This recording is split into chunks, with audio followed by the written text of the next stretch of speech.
Good evening, race fans, and welcome to Podium Esports coverage of the third race in the first round of the 2021 eNASCAR Road to Pro Qualifying iRacing Series, live tonight for the virtual Richmond Raceway in Henrico County, Virginia.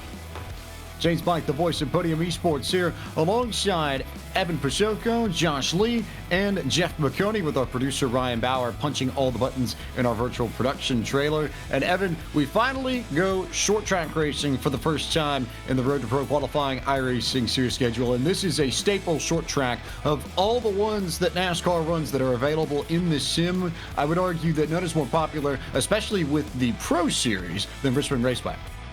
Yeah, we're not just going racing at a short track tonight, James. We are going short track racing, and don't get me wrong, there is a difference. Richmond is one of the best of the small tracks here on the calendar, and it's going to be our first opportunity tonight to get out of the intermediates, right? That's how we've opened up this year for the opening 2 weeks. I think tonight may be an opportunity to see what some of these other drivers and teams may have when the track is smaller and things might get a little bit more physical. Could see an opportunity for somebody to pick up some points who may have struggled in the first few weeks of the year.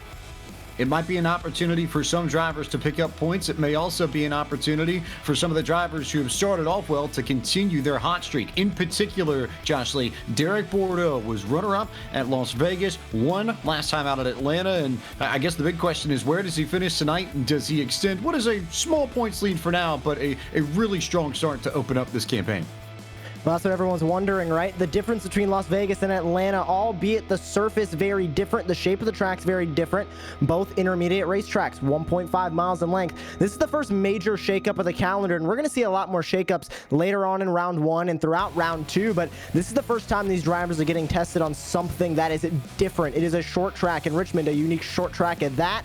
I think Bordeaux needs a fast car. He needs to be consistent, but going into tonight, he's going to need to prove that he's going to be able to run up front here. It's the first unique track on the calendar.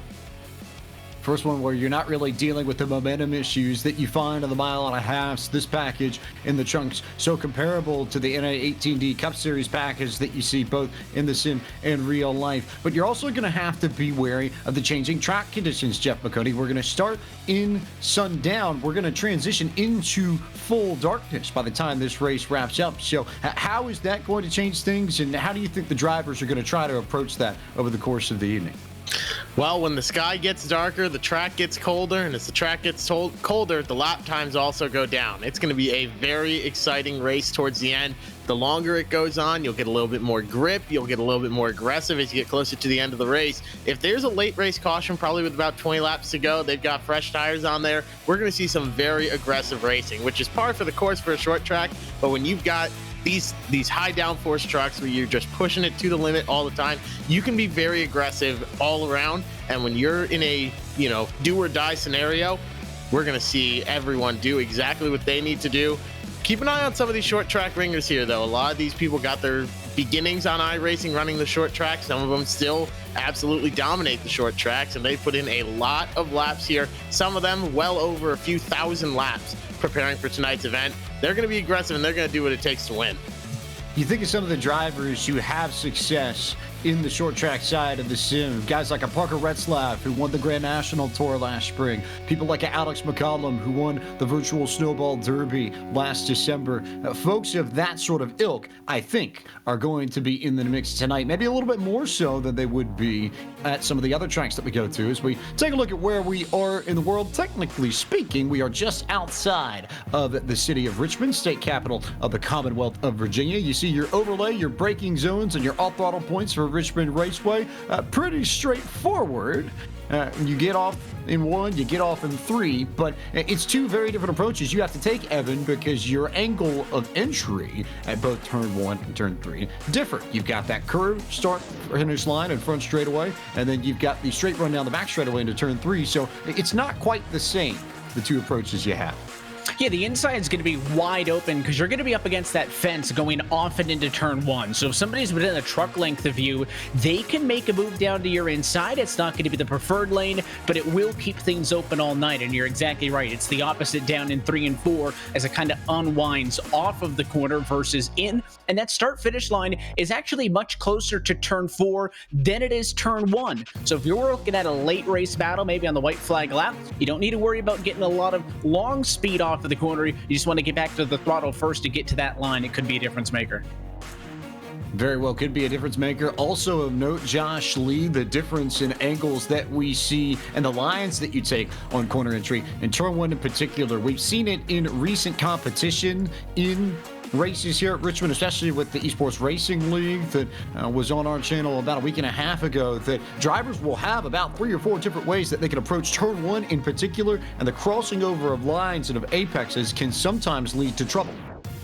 And that is going to be the main challenge for these drivers, is to find out where their truck is going to handle the best, find out where they can save enough tires, because the big story tonight is also going to be tires. There's a lot of storylines heading into tonight. It's almost difficult to follow, and it's tough to follow here up in the broadcast booth. It's going to be tough for these drivers to follow down on the track, and for the crew chiefs, for the spotters. They got to follow it for all of their drivers, and the drivers need to worry about what's going on in front of them on the racetrack. Like you mentioned, the crossing over of lines. Turn 1 is going to be a huge demolition derby throughout the race. That's where a lot of incidents are going to happen. It's a question of who will be able to avoid those incidents and who's going to get caught up in those incidents. Could we see very fast trucks get taken out very early on from just a move being made a little too early going down into turn 1? And again, a quick reminder for those who are unfamiliar, this is the eNASCAR Road to Pro Qualifying iRacing Series. This is the series formerly known as the eNASCAR Road to Pro, a complete rebrand for 2021 and a format change as well. We're going to go through our first 8 races of the season, actually, and the top 70 in points after 7 races are going to make the cut. And the final half of the season, we're going to run 2 splits of 35 drivers a pop, and we're going to find out which amongst those 70 end up being the top 20 in points at the end of the season when we get to Phoenix Raceway on September 30th. And at that point, we'll take those 20, take the drivers who finish 21st or lower in the final standings for the 2021 eNASCAR Coca-Cola iRacing Series, and have them go at it in the eNASCAR Road to Pro Contender iRacing Series later this fall. 2 laps of qualifying as per usual. Tonight, this is a 200-lap, 150-mile, 242-kilometer race. Drivers will have 6 sets of tires. The fuel window actually might be a little bit shorter than 102, 106 laps. Jeff McConey was doing the math, told us that there's about 85 to 95 laps and 3 green-white checker attempts available to us if we need them, as we get set to bring you the starting grid for this 3rd race of the season in the eNASCAR Road to Pro Qualifying iRacing Series from the virtual Richmond Raceway. Anthony Burrows, he of Walter the Dog, is your pole sitter in this top split with a 21.458-second lap. Justin Reed will start second. Cody Bias, you think back to the Pro Series race 2 years ago, now the Contender Series, where Bias had the best car, pitted late for tires, and ended up getting in a mess that ultimately cost him his spot in the Coach Series the next year in Pasoko. I feel like this is a very, very big redemption opportunity for the man behind the 18 car. Certainly hope so, right? And is going to be alongside Donovan Strauss with host Stavar and Minter through the top 6. 7th spot going to go to Blake Neer, Colin Keister. You talk about that Coke Series experience in the number 8 spot. And then Andrew Friedage and Brad Mahar round out your top 10.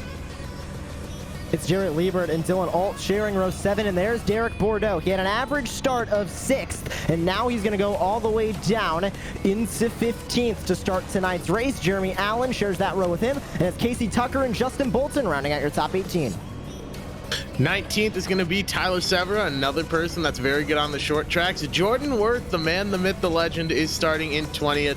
He has asked immediately for no punterinos going into turn 1, but I don't know if we're going to have his wish granted here. Connor Horn in 21st, Kevin King 22nd, Michael Fenleyson 23rd, excuse me, Braden Boulos 24th.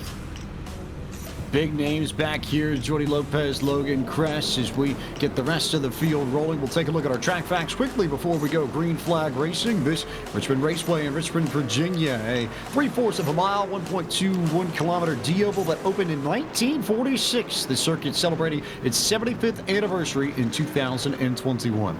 There are 14 degrees of banking in the turns, 8 degrees of banking on that curve front stretch, and 2 degrees of banking on the back stretch. Tonight, we go for a very fantastic 200 laps. The in-sim time is right around 8 p.m. local time, April 10th, 2021. So the weather virtually is this upcoming Saturday. Air temp is 81 degrees Fahrenheit, track temp 83 degrees Fahrenheit. Both of those are going to cool off as this race progresses. Winds heading to the southwest at 9 miles an hour and humidity of 54%. Jeff McConey, quickly before we go green flag racing, I want to turn to you and ask you if the fuel window might be a little bit shorter than 100 laps. You figure you're making at least one stop. Are you waiting for a caution to sneak into, or if this goes green for a while, how are you playing that to make sure you can get enough fuel to get to the end? I'm not so much worried about fuel as I am about tires. In the testing that we were doing on our end, you can see about 0.2 gallons of fuel burn per lap. If you're being safe, and that's just a safer estimate. I would rather come in a bit too early than stay out and run out of fuel. So I was expecting 85 to 95 laps. Some drivers are expecting up to 100, 110. So it all depends, but the tires are going to be the limiting factor here. You can't overdrive those, but we're getting ready for the green flag here, and Walter's out front. Pace car is off, green flag is out. Anthony Burrows leads us across the start-finish line, and we're underway with the third race in the eNASCAR Road to Pro Qualifying iRacing Series for 2021.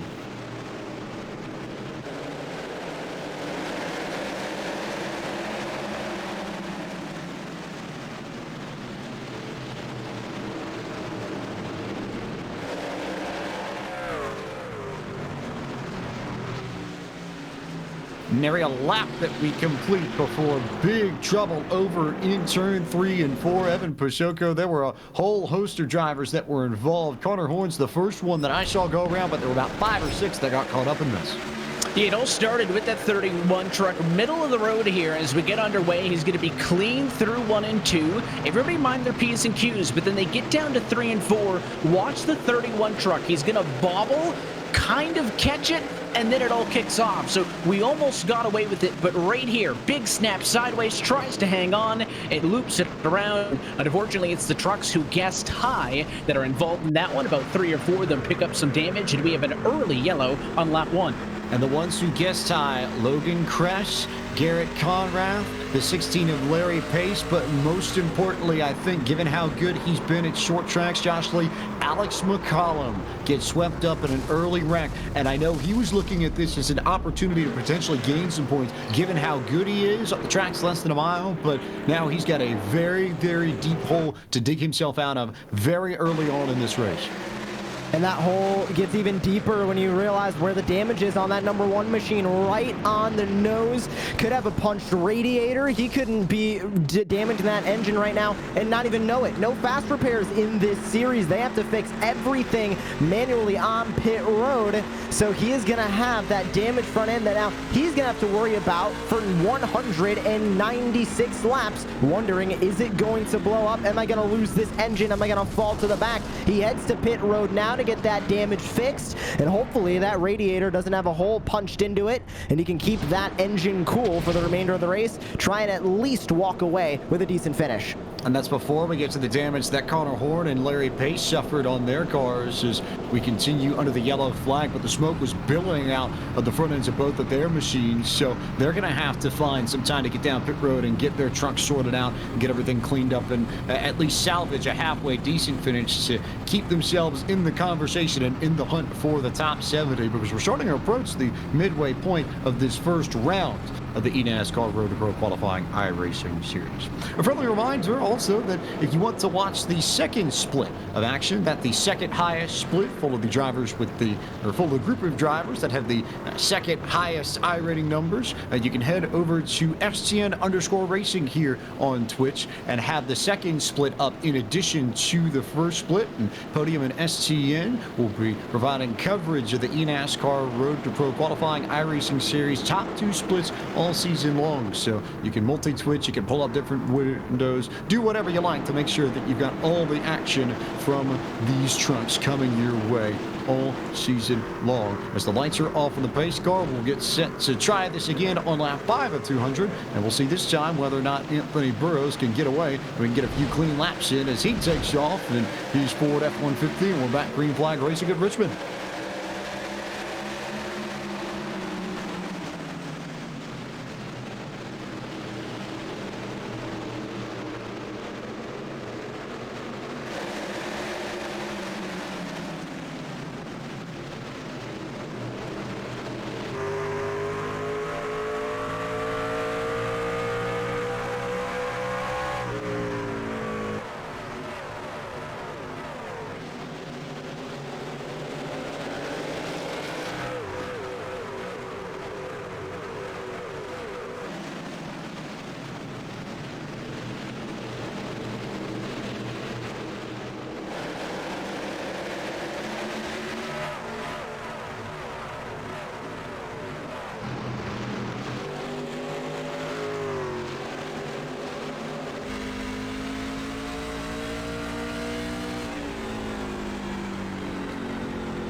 Anthony Burrows still your race leader in the early goings of this third race for the 2021 eNASCAR Road to Pro qualifying iRacing series at Richmond Raceway, with Justin Reed, Cody Bias, Donovan Strauss, Tucker Minter in line. And you have to go back a little bit, but some good battles right around the very edge of the top 10. Josh Lee, Parker Retzlaff, Brad Mahar in battle for the position entering turn 1.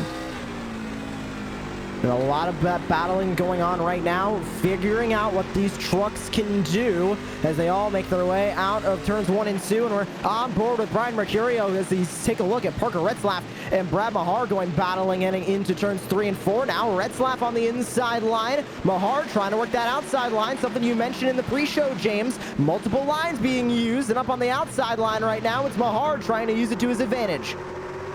Trying to roll the top side to keep that 42 pinned down on the inside of the racetrack and see if he can keep him cooped up. But Retzlaff, I don't necessarily think will mind this all that much having Pacheco, because at this point, his start to the season has been so strong. He's 6th in points entering this evening that at this rate, all you really have to do is click off about top 10s. And if you're Retzlaff, you're going to be okay. You make it to the top 70 at this point. That's all that matters in the season. Yeah, just because that you may have a good start to the year doesn't mean that you're made, but it makes life a lot easier, right? I mean, it does balance out, but I'd rather be playing from an advantage than coming from behind. And already a race winner in the 2 weeks that we've seen thus far. He'll win out in that battle ahead of the number 5 machine behind Brad Mahar, so he gets P10, and that will do it. The distance. Now, of course, there's always a chance that you could have an off week, could be involved in an incident, and then you might find yourself in some tricky spots, James. A point that we've talked about several times times this year already, is that there are drivers below this split, right? The top finishers from the second split, the very top finishers from the third split. Those are drivers that are going to be up inside of the top 15, top 20 in points, and that's why you don't want to get too complacent, but you're absolutely right. Parker Retzlaff has done his job early, just wants to put it on cruise. We're already getting, as you mentioned, to close to halfway in this round one, so it happens real quick. I think the tough thing about the way these rounds are structured, I go back to the very beginnings of the chase for the then Nextel Cup, as you see some of the great shots from these campers provided by Cody Bias. But back in the chase for the Nextel Cup, before there was a playoff system, the general thinking was that you had a one-race mulligan to work with.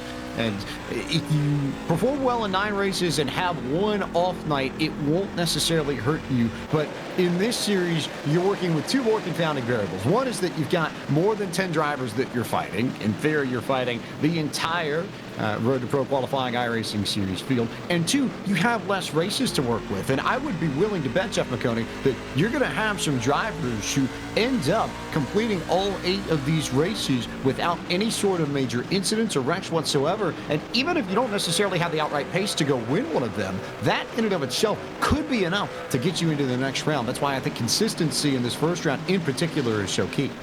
You are absolutely right. If you finish dead last in all the races but win one, you're not going to advance. But if you finish 5th in every single race, if you finish 10th in every single race, more than likely you're going to advance. You have to be consistent. Winning helps, but I would much rather take, in a series like this, a solid top 5 night and not wreck trying to get 4th than anything else. You have to be consistent here. You have to be smart. Get the good finish. That's all you're concerned about.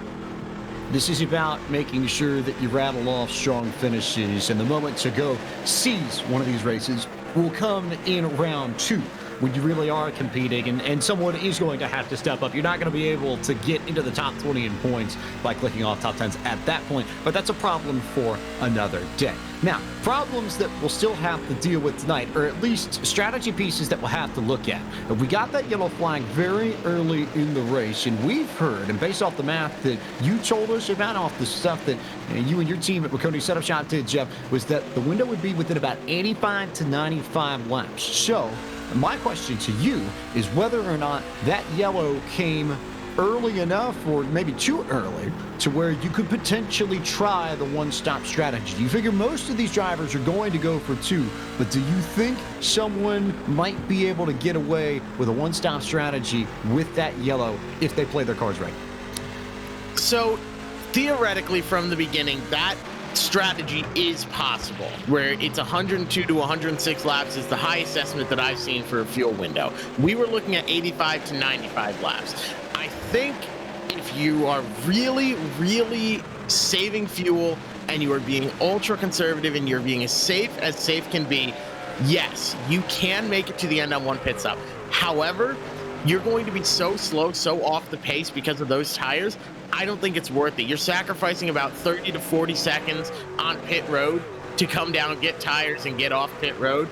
Even call it 50 seconds. You're going to make that time up, though, because you're losing, a second, 2 seconds, sometimes even 3 seconds a lap when these tires are worn out. Take a look up at Anthony Burroughs. His fastest lap time was a 21.824, and that was on lap 7. It's lap 25 now, not even 20 laps later, and he's already at a 22.6, so he's 8/10 off the pace. So by that math, if that trend continues, we're a quarter of the way through a fuel run, roughly 20 laps. So call it a fifth of the way through the fuel run. He's already 0.8 off.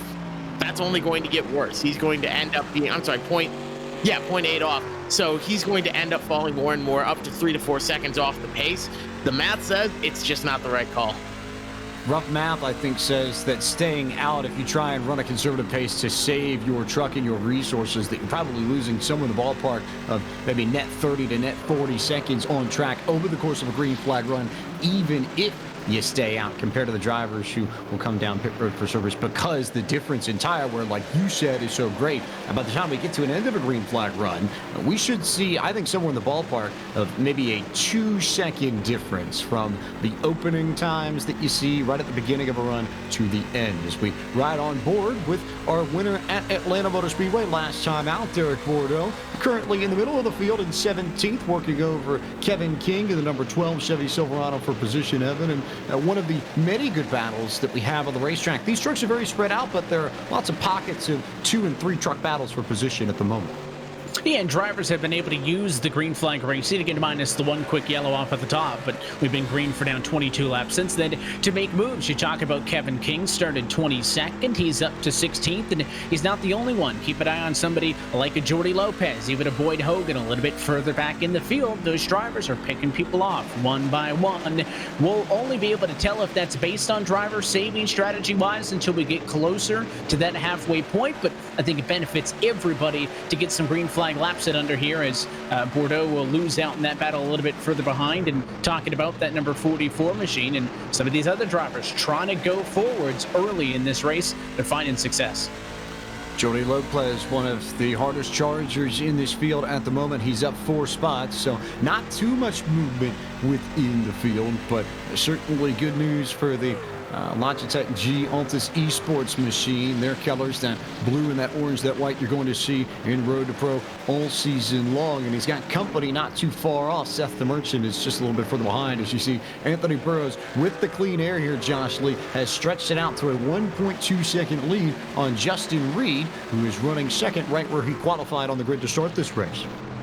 And you look further back in that top 5, he's joined by Cody Bias, Donovan Strauss, and Colin Keister, 3 insanely fast drivers. I mean, you look at all 3 of them have a great chance of winning this race on any given day, but this is a very tough split of drivers, and Anthony Burroughs and the Walter Mobile still pulling away up at the front, and Justin Reed still kind of sitting in second there. He has no pressure really that far behind him right now for that lead, as we go on board with Casey Tucker further back in 18th, trying to chase down Kevin King, who was up 6 spots a little bit earlier on, now only up 5 spots as he loses 1 position to Derek Bordeaux in the 04. And Derek Bordeaux, when we were taking a look at that battle between Bordeaux and King, Derek Bordeaux got by the Kevin King number 12 machine and just took off in front. Now is joining the fight up ahead between Jeremy Allen and Dylan Alt. So Derek Bordeaux has a fast Toyota Tundra. The thing I'm wondering, James, is how is he taking care of those tires, and will he have the setup to do it come lap 195? It's the thing I'm wondering about Kevin King. It makes me wonder if the 12 truck has already burnt off his Goodyear Eagles a little bit and may end up slipping back for the rest of this run as a result, that he pushed too hard to get up towards the front too early. That's the big question, as Bordeaux has immediately reeled in the pack ahead of him, which includes Alt and Jeremy Allen, like you said, but also Jared Liebert and Brian Mercurio, who seems to be the beginning of this logjam here. So curious to see whether or not Jeff Bocconi, Mercurio might be struggling for pace in comparison to a Liebert or to an Allen. They haven't tried to move him yet, but this being Richmond, I'm not going to totally rule it out of the equation, and I have a feeling that at some point somebody's going to make something happen there. You're right, and you're noticing, to put this into perspective, you're noticing him as sort of the quote-unquote logjam, and you were almost surprised that he hasn't been moved over yet. He's only 1/10 off the pace. He's only a 10th off of the leaders. That's how close this entire field is. That's how close everybody is to each other. These guys have all nailed it. They're all driving these cars to the max of their abilities. However, there is one name that's sticking out to me. I'm sitting and watching all the lap times, all the information coming in, and the one name that keeps coming up green every single time is Donovan Strauss. He's getting quicker. He's consistently quicker than Anthony Burroughs, who's out in clean air. The problem is Donovan's about 4/10 behind the guy in front of him. He's in that dirty air. He's trying to get that car to turn down to the bottom, but that car is really strong right now. It's the most consistent car, and often for many laps, it's the most consistent, and it's often the quickest. So I'm very impressed with Donovan Strauss. This is his home track. He's installed real-life rigs, SimSeat rigs at the track, so he knows his way around here. I'm keeping an eye on him. I think Donovan Strauss is a really good chance here if he can keep up this pace. Everybody in the top, call it 6, all in the same ballpark and within a tenth of one another. Fast times right now falling in the 22.9s, and then you've got some drivers in there, Cody Bias and your leader Anthony Burrows running 23 flat. So if you want to be on pace, that's where you need to be as we slide a little bit further back to Drew Freenash, Parker Retzlaff, and Carson Hocevar also in the mix. This a battle for 7th, 8th, and 9th, Evan.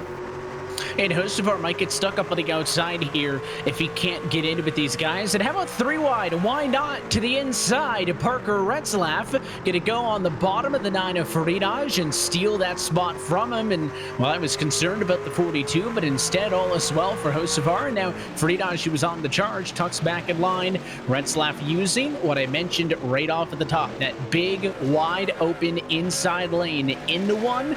It takes a lot to keep it on the bottom if you make that dive, but Retzlaff knows his way around the short track or two and executed that move to go +3 on the night. But you're right, this is kind of a step back from the guys up front. You got a little bit of a fight 2nd and 3rd, a bit of a fight 4th and 5th, but this group 8th on back is stacking up with cars that even further down the line. Here's another group of 4 from the number 9 to Bashida Bacurio on back.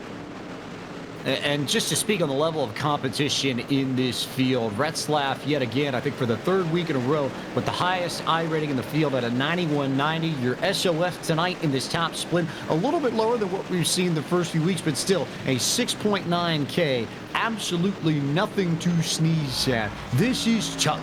There's no doubt about it, Josh Lee. If you are going to be successful in Road to Pro, you have to approach this like the drivers do in real life. Put in the practice, put in the time, put the laps down to make sure you have a shot to be successful when race day actually comes. And it's going to be the 70 drivers that do that, that make it into round 2. That cutoff line is coming faster than I think a lot of drivers realize. Next week, we're at Talladega, then it's Darlington, Charlotte, Martinsville, Dover. Then we're cutting out everybody from 71st on all the way down. We had thousands of drivers register in the first 2 weeks. I believe we were up in the mid-600s for this week here at Richmond, but we're cutting all of that down to just 70. We're going to have 2 splits of racing come after the Dover International Raceway, and the first race July 8th at Knoxville Raceway for round number 2. It's just going to get more intense from here as drivers start to drop out, and we cut out so many talented drivers that unfortunately just weren't in the top 70 in the points when it came to the cutoff. Riding on board with Jordan Worth a little bit further back in the field, and a good fight with Jordy Lopez, Boyd Hogan, and Casey Tucker. So Hogan and Tucker teammates there. Wonder if they can work together to maybe get around Lopez and keep Worth at bay. But all some really good battles here, and Kevin King also in front of this group as well. And I think Jeff McConaughey, his presence in 18th after running a little bit further up on the field earlier does suggest that he may well have burnt off his tires a little bit earlier than anticipated and hoped, like we talked about a few laps ago. Taking care of those tires is critical here. You have to be careful on them. That right front tire is worth more than gold on these long runs, and that's the trend with Richmond Raceway. To avoid sounding too much like Larry Mack, but that's the trend. Jeremy Allen, though, has some right front damage after tagging the wall. And another thing, when you're thinking about the right front, is right front toe. If you go up there and you slam that wall hard, you can knock the toe out. The toe is pretty much where the tire is pointed at the front end. So toe in, it's pointed towards, the tires are pointed towards each other. Toe out, they're pointed away from each other towards the walls. So if you knock that toe out of place, it can really affect the handling. That's something to keep in mind. But that's a lot of front end damage on that truck. That could be dangerous, and I'm willing to bet the toe's knocked out of it here. We're going to see more of that as drivers get up towards the wall as the race goes on. The obvious indicator that you've got your toe knocked out is if you are turning into the corner at a different angle with the steering wheel than you were when you started the race. And that certainly isn't great, but I think the bigger thing to watch for, Jeff, in something like that is the tire wear, because if you change the toe angle on your tires here, it changes the way these tires wear out, and sometimes can hurt, sometimes can help, depending on the track. But more often than not, you get hurt and you end up burning your tires off a little bit sooner than you'd like. I would agree with that to an extent. There are some times where knocking the toe in is actually made to be quicker, and that's just usually on the short track stuff. But I think that's sort of the least of your concerns. When you've knocked that toe out of place, not only do you now have damage to the truck and it's handling differently, and it's responding differently, but it really does get in the driver's head. You're now thinking to yourself, how badly have I damaged the truck? Did I just throw this race away? What have I done wrong? What can I do to prevent this from happening again? So on the list of priorities, that difference in tire wear is there. I would say maybe if you really knock it out, you could maybe wear an extra 5% off of it. But I think the larger concern is the driver's focus and really the damage to the truck. Is it knocking time off? And how's the truck going to respond? Is it going to start snapping loose? Is it going to be plowing tight? You just don't know how the truck's going to respond, and you're along for the ride. Keeping our eyes here on, I believe this is Carson Hocevar that we're looking with. Did you see this pack? This is the first good battle pack, Kevin, in this field. Everybody in the top 10, for the most part, has spread out, so you're not missing battles amongst our leaders. Anthony Burrows still in control of the race, as he's been since the drop of the green flag, as we work lap 54 of 200. But this group right here with Blake Neer just ahead of them, but Jeremy Allen, Jared Lieber, Carson Hocevar, Dylan Alt, Derek Bordeaux, your winner in Atlanta 2 weeks ago. This is the first really good battle on the racetrack right around that 10th position. And I'm curious if Hocevar might be getting just a little bit tight, because last time we checked in with this group, remember, he was on the outside. There was that battle with Retzlaff and Faridaj, and almost an issue there, as on the inside, Dylan Alt gave him a bit of a touch as the 42 bobbled off at 2. They hang on, and we will survive. But last time we checked in, James Hocevar was up top. He survived that battle. What do? We look again. He's on the outside. So curious if that truck's a little bit tight, because cars keep getting underneath him, and it's at least snapping loose off the corner. But he's putting it to Dylan Alt here. He's not going to run away. All these trucks that are in this kind of mid-pack battle, a little bit of damage. Right front here, left rear there. Not nearly as pretty looking as your top 10. Big thanks to John Theodore for hosting our stream this evening. As you see Dylan Alt work underneath Carson Hocevar and just about got in to the number 42 machine. That was very, very close. But if that truck is tight, Josh Lee, that's an issue that is not going to get better as this race goes on. In fact, it's only going to get worse, because the sun is going down, which means the temps are going to go down, which means the grip levels of the asphalt are going to go up, which means every single truck in this field is going to get tighter as this race progresses. And that is going to be something that a lot of the crew chiefs and a lot of the drivers as well are going to be looking at going into the first caution. And I do want to bring up an incident a little bit earlier on with Hocevar. It was lap 47 coming off of turn 4. Hocevar and Blake Neer made just a little bit of contact, sent Hocevar up the track. He made a little bit of contact with the wall. No damage that I could see to either of those machines, but that sent Hocevar further back, and now he's having to deal with these drivers back in 13th, where he was just battling up near the top 5 for a spot up there. So now we're taking a look at Hocevar a little bit further back, and now we're on board with Boyd Hogan, who's trying to cut his way further up through the field as he sits in 19th on the outside of Brian Mercurio. Hogan on the outside trying to work that once more. Gets a great run coming off of turn 2 as we go on board with Jody Lopez Jr. taking a look at this battle as they go through turn 3. Lopez, one of the hardest chargers still in this field, right there with Boyd Hogan. Hogan's done a masterful job going up from 31st to now 18th in this field. I think he might be hardest charger of the evening, but Lopez is not far back. Lopez is up 8 spots. And also a note here, we'll take a look, but if you look just out the windshield and you see that light blue truck down on the inside, the second truck ahead in that next pack, Justin Bolton. We've not talked a lot about him, Jeff McConey, but Bolton very quietly sitting in the 15th spot after starting 18th and with a clean truck as well. Looks like he might be suffering from some of the same issues as the 42 ahead of him with Hocevar. I wonder if that Ford F-150 might be tight, but a solid run for a driver who also has prior Coke Series experience. Looks, if I had to guess, like that truck is not turning in a 10-acre field. It's not even getting down to the bottom. He might just be trying to get that, trying to out the high line, but it really looks like that truck is struggling with handling. You're going to want to take a swing at that, probably a spring perch offset adjustment. If I had to guess, that will help the car on the long run and also pull a little bit of weight off the right front. You also have to take into consideration, and a little bit of contact ahead of him as he dips down low, now looking to go low on Dylan Alt. The 42s are battling. They are not happy with each other. He sends him around. Dylan Alt up into the wall. He has some damage there. Let's see if he goes around there. That is caution number 2 on the night. Let's get some 4 fresh Goodyears. I am not surprised at all that eventually turned into a yellow with the way they have been racing for about the past 20 laps. And we'll take a look at the replay over the course of the half lap before the 42s bounced off each other and got together. But Josh, this I think is pretty straightforward and pretty simple. You've got people fighting for the same real estate, and eventually trucks crossing paths, crossing lines as they enter turn one, as we talked about earlier on in this broadcast. And Dylan Ault is the one who ends up losing out. And that real estate went up so quickly. It looks like Hocevar tried to go to the middle, maybe thought Ault was going to go a little higher, maybe thought Bolton would go a little lower, but either way, contact is made, and they've been making contact, slight contact, for the last couple of laps, and that's unfortunately how it is going to end, with Ault turned around on the top of the racetrack and bringing out the second caution of the night. But I do think this is a blessing for a lot of the field. This is the first opportunity they get to come down pit road, grab 4 fresh Goodyear tires, 2 cans of Sunoco fuel, and hopefully make some adjustments to make their trucks a little bit better as we take a look at the cars making their exit out of pit road. Everybody is in for repairs and for adjustments, and Burrows is not going to come out in front.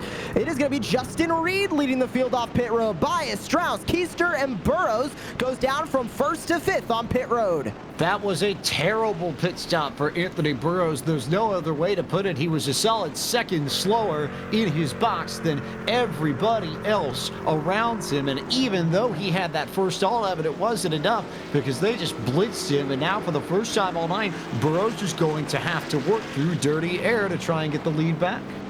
You see the 15.3 versus a 14.6, a 14.3. I mean, Anthony Burrows, his time in the box was the longest of anybody in the field of those who just came in to get 4 tires and fuel. So definitely botched that one. I think he needs to be pretty happy that he only lost 2 positions, falling down to 3rd. Could have certainly been a lot worse, and past the quarter distance marker, takes the 1 stopper out of this. And now there is no question of, are we going to be on 2 stops? Are we going to be on 1? Because we cannot go the distance from here. So all of a sudden, everybody in the same boat. And I'm curious if that will affect how aggressive or how these drivers approach this next stint, given the fact that there is no, do we push a little bit more and go for the 2 or try to save for the 1? We're all in the same boat now, with a restart coming up with about 131 to go. Lights are still in the pace car, so we have a little bit of time before we go green flag racing, which gives us time to remind you that if your business is interested in partnering with Podium Esports, we have space available for you. Podium has a plan for every budget and can custom tailor solutions to suit your needs best. For more information on the wide variety of partnership possibilities, send an email to admin@podiumesports.com. Plenty of opportunities, including space here on our broadcast of the eNASCAR Road to Pro Qualifying Series. Special events coming up like the Retro 500 in September, when we'll take the 1987 Chevrolet Monte Carlo and Ford Thunderbird to Darlington Raceway, and much, much more. So head on over to admin@podiumesports.com if you have any interest in joining the Podium family. As we get set for another restart, here should be our second of the evening after the initial green flag, and it will be Justin Reed who will lead us to green. Everybody in this field taking 4 tires. And now, Jeff McConey, I think that kills the one-stop strategy, because this is maybe a little bit earlier than you would want to come in if you were trying to naturally 2-stop this race, but it largely sets everybody on that 2-stop track if this goes green the rest of the way. That's correct. We are taking the green flag on lap 70, which means there's 131 laps left. You're going to want to pit after 65, which means I'm calling my shot.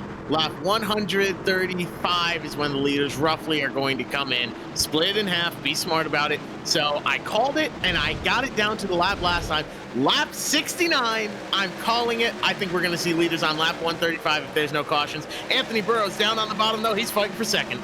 We'll see whether or not that ends up being a nice prediction, as Justin Reed will lead this pack into 1 and 2, and Burrows immediately looks as if he'll clear Cody Bias to get to second. So that's a big move, Josh Lee, for Burrows, who could have been buried in traffic, but now is just going to have to worry about getting after Justin Reed.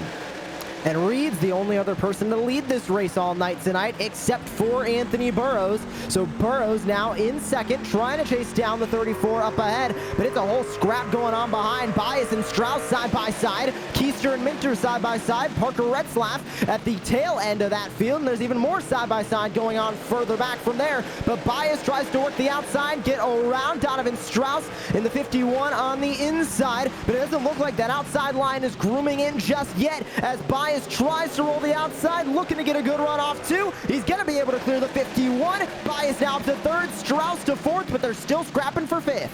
This is an absolute mess, Evan, in the best sense of the word, as now the first side-by-side battle goes to Colin Keister and Tucker Minter. So you've got Splash and Go Graphics and Nexus Esports versus Space Station Gaming fighting for position, and look who's right behind them, the 42 of Parker Retzlaff. He's got a front row view, and he also got a good look at Minter, who got a lot of fence the last time at a 4 and showered sparks under the Richmond sky, but he stays up top, and this battle continues with Strauss trying to clear. You got Keister down there now on the inside, and Retzlaff thinking about it as well.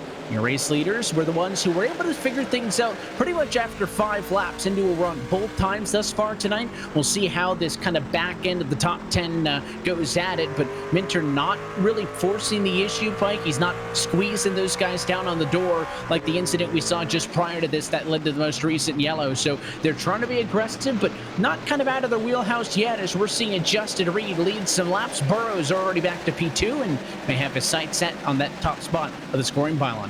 That makes me wonder if Minter might be fighting a tighter truck than he initially expected on this run, because we know Tucker Minter's one of the more aggressive drivers, and maybe there it comes out there. Big block on, I believe that was Drew Friedheis that he threw, but if he can't get down to the bottom and start racing close quarters with these drivers, then that means you're usually fighting the setup on your truck in some way, shape, or form, as we see Friedheis trying to get back to the bottom to get underneath the 10 truck and regain what would be the 6th position. Beyond that, a side-by-side battle now developing between Friedheis and Brad Mahar, with Blake Neer and Jarrett Liebert also in tow. Josh?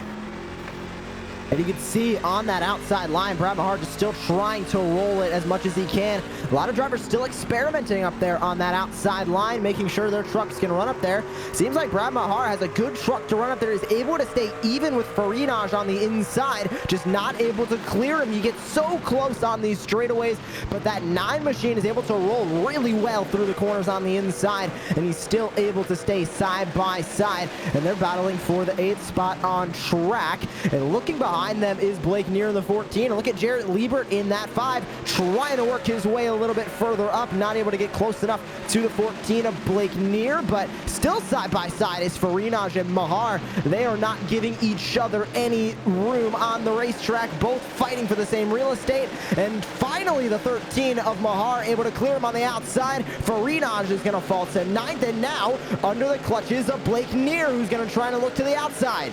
Key point there, Jeff McConey. On the outside, Mahar was able to clear Friedheis. And one thing I've seen, especially in this most recent green flag run since we got going off that restart about 15 laps ago, we're starting to see that second lane come in as the sun goes down, grip levels go up, and cars get forced up there. Eventually, you run side by side enough, and you're going to have a second lane to work with. And we're starting to see drivers be able to pinch people on the bottom to maintain track position. That's exactly what Mahar did, but he gets loose in the middle of the corner and may have to deal with Friedheis at his door once again.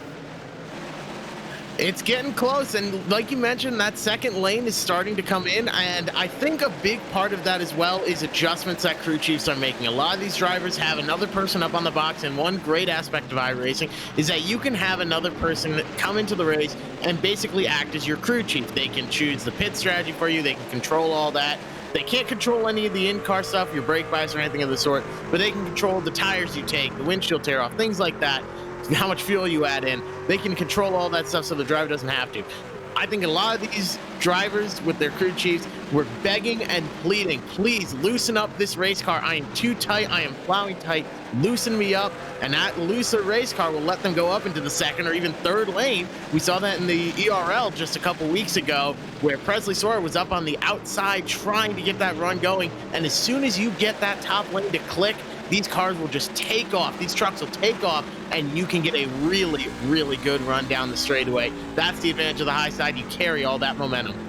It also saves the tires a little bit, at least in terms of temps, because you're not pushing down to the inside. You're not tightening your angle of rotation near as much in that second lane. So you can get away with running a few more laps up there if need be, as we ride on board with Colin Keister, currently sitting in the 5th position for Space Station Gaming, trying to chase down Donovan Strauss, who's had a good run. And looking at the top 10, one name that immediately jumps out, the driver right behind Colin Keister. He is not the hardest charger in the field outright, but amongst our top 10 drivers, no one has gained more positions in this race so far, Evan Pacheco, than Parker Retzlaff, who, maybe not a shocker, he comes into tonight with the highest I rating of anybody in the Road to Pro qualifying iRacing Series field, but still, this is impressive work to come through the traffic at Richmond and find some clean space at the very edge of the top 5. And it's hard to kind of know for certain if he missed something a little bit in qualifying. Of course, the actual practice session in this sim is so short that it really isn't comparable, but I would assume that Retzlaff missed a little bit in that Q effort to find himself 11th on the grid, and you're right, the +5 is the best of those inside the top 11 positions right now. Cody Bias has been somebody who hasn't really been on the move, and in fact, for the most part, the guys up front have been steady, right? Bias started 3rd, sits in 3rd. Behind him, Donovan Strauss sits exactly where he started in the number 4 spot, and that's been consistent for the most part. You got Keister up 3, you got Retzlaff up 5, and then of course 1st and 2nd have flipped, with Justin Reed taking control away from Anthony Burrows after that exchange of pit stops under the yellow flag. But for the most part, top 10-ish, they've been pretty solid tonight. I'm looking for somebody to come from outside of that top 10. Try to make your way through more than just the mid-pack. There's a lot of that in the teens, right? A Boyd Hogan from 31st to 15th. A Jordy Lopez from 25th to 14th. Can they make that next step and get to a top 10 spot? I was about to head in that direction, and you jumped right on top of it. Lopez and Hogan had been near each other just about the entire race, but their position in the field has changed dramatically. As between them, you've got almost 30 spots gained combined relative to their starting positions. A fantastic night up to this point for Lopez and Hogan, and if they can keep that pace up, you're looking at top 10 spots for both by the end of this race. But of course, we know, Josh Lee, that the closer you get towards the front of the field, the harder it is to click off spots, make passes, and the tougher it will be to race towards the front as the air gets thinner higher up the leaderboard.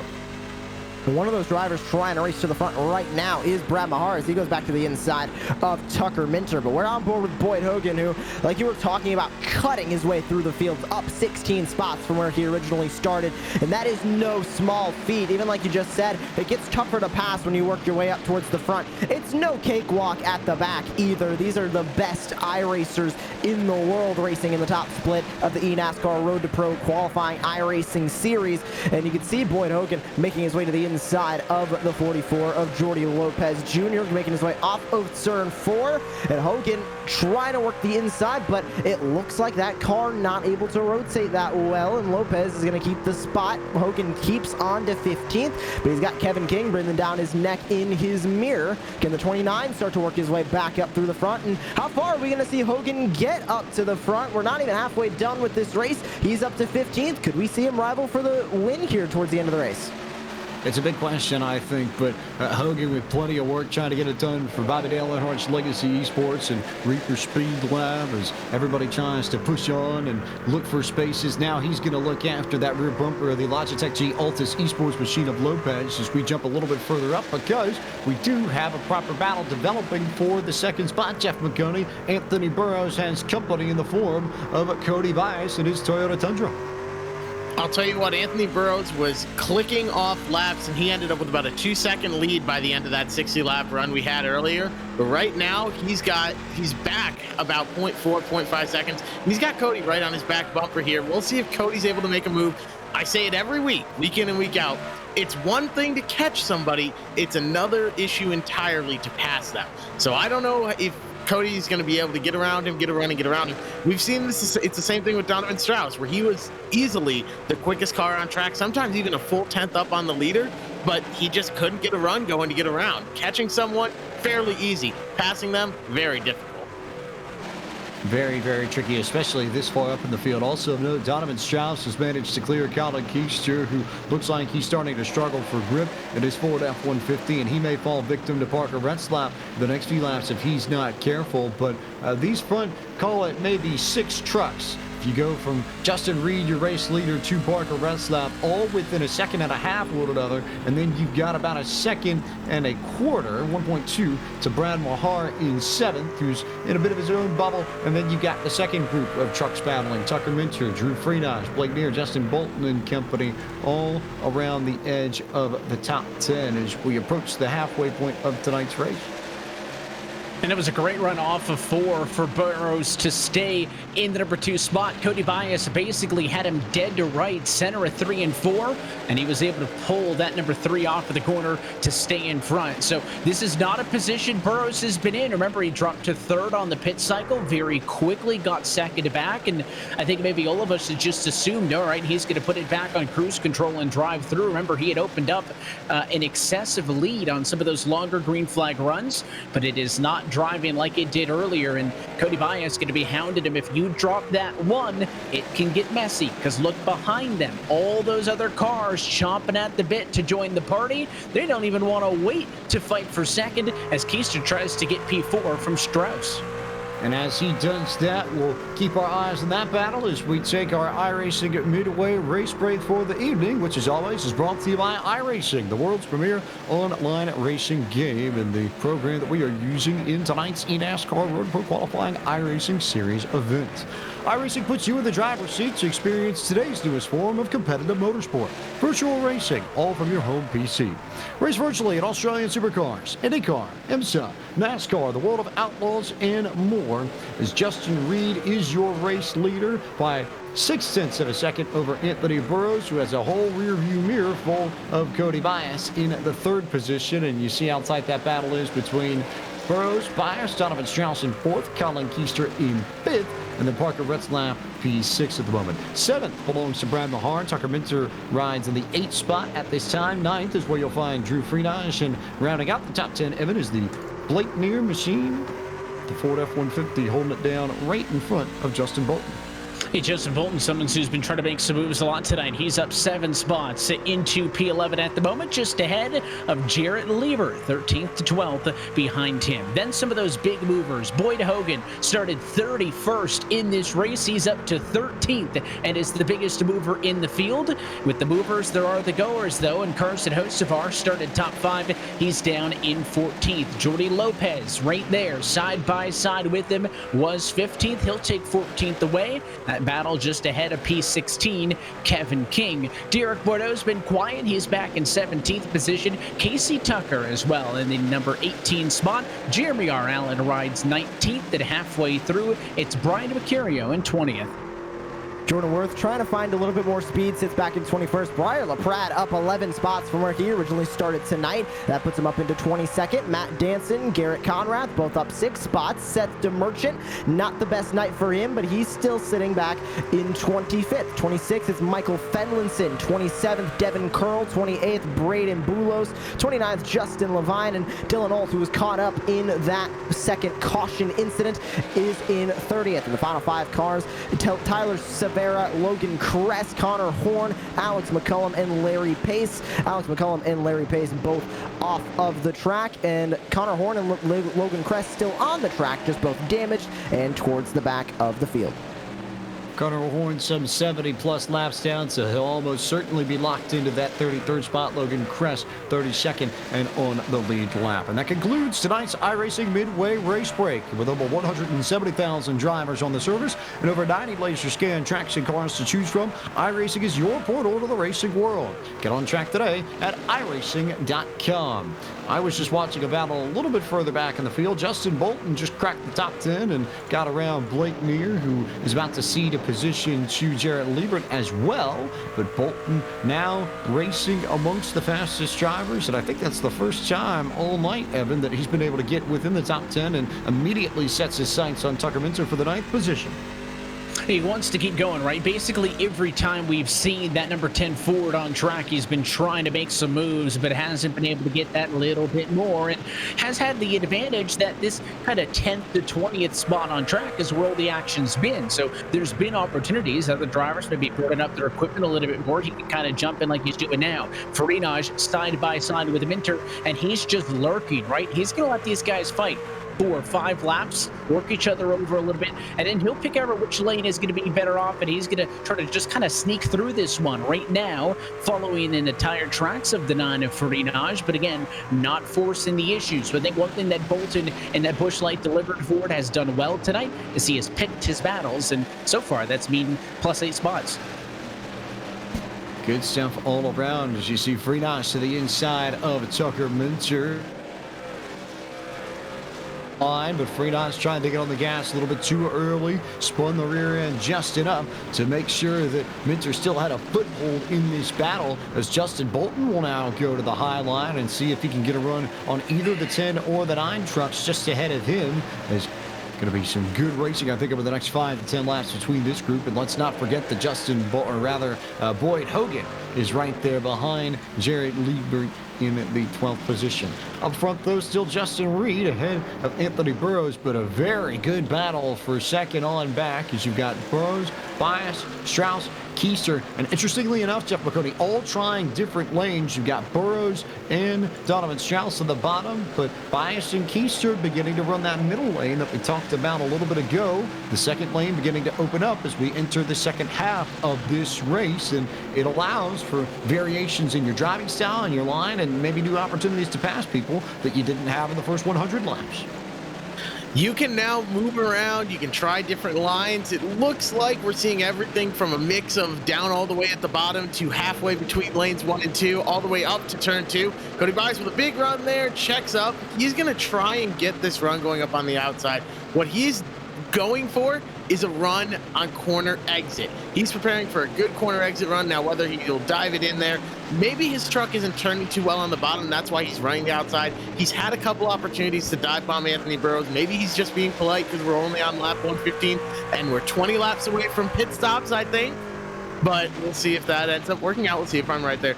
But by going up to that outside line, he's banking on a good run on corner exit, but he hasn't taken advantage. Like right here, he could stick the nose in, but he's not doing it. So that tells me he might be a little bit too tight. He doesn't want to bully Anthony Burrows up out of the way. So he's getting that run going on the outside. Donovan Strauss, though, he is hungry. That kid is looking for some meat on the bone, and he's riding around that bottom. He wants third place, and he's going to do everything he can to take it. With the way this is setting up, there goes Cody Bias to the inside as Anthony Burrows had a wiggle on the exit of turn 2, and that opened the door for the 18 to take some room on the bottom of the racetrack. I was just about to say, I figured at some point we'd see Bias cut down to the bottom. He was just waiting for his moment to cross Burrows up and over, and that's exactly what Bias and his Toyota Tundra did. So now it's the 18 down to the bottom, and then all of a sudden here goes Donovan Strauss up high, and Colin Keister waiting to see who comes out tops amongst these three to figure out which lane he is going to pick, and I think it's the same story for Parker Retzlaff just behind them.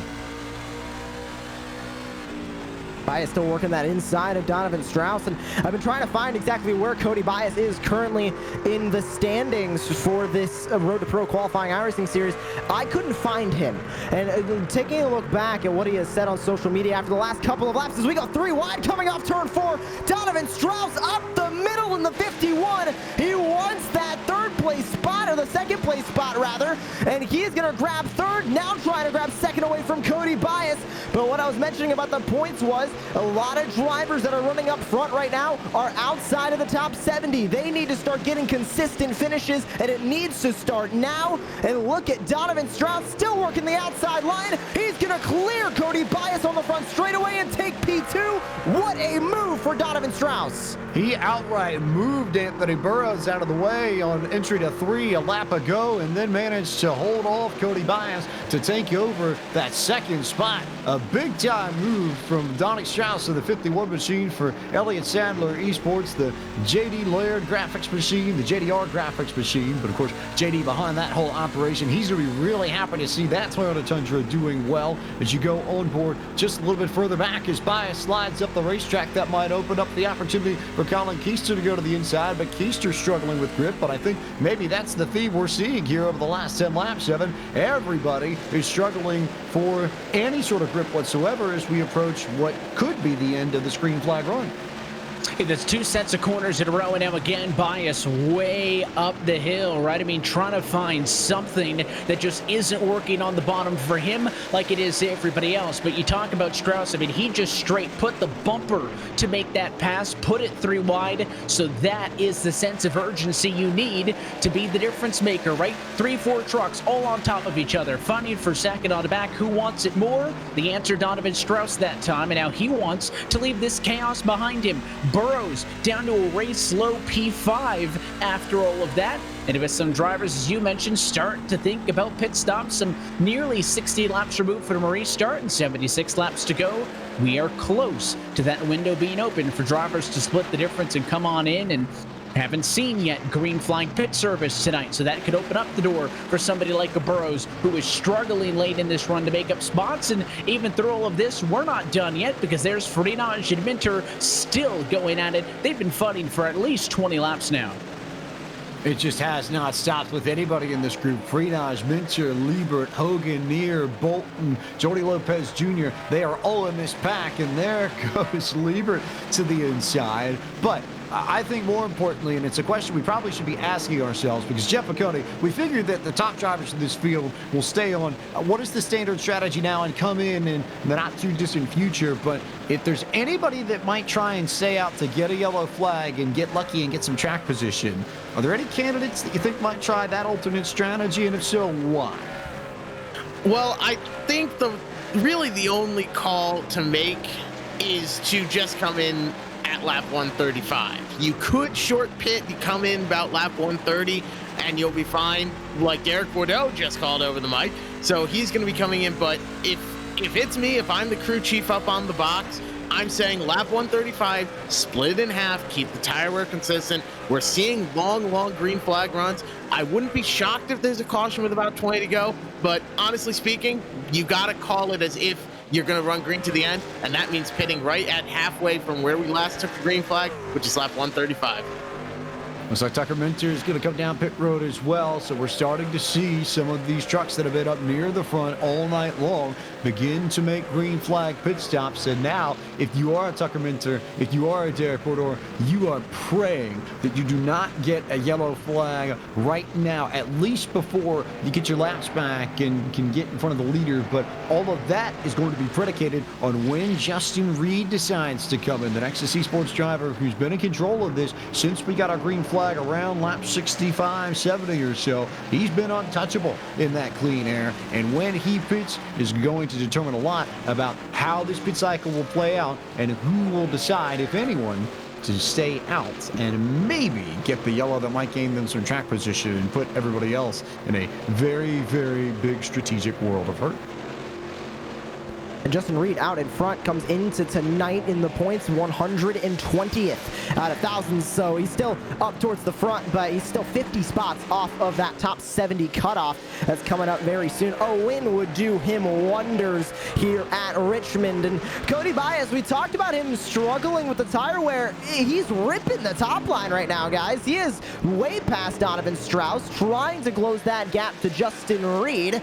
He's down to 6/10 now as he makes his way off of the turn number 3 down the back straightaway. He is trying to catch up to Justin Reed, and he's not doing a bad job running the outside line. Seems like multiple lines are starting to come into play here, James, as we near the final stages of this race and the next round of green flag pit stops, as we still only have a handful of cars that came in. Colin Keister coming out.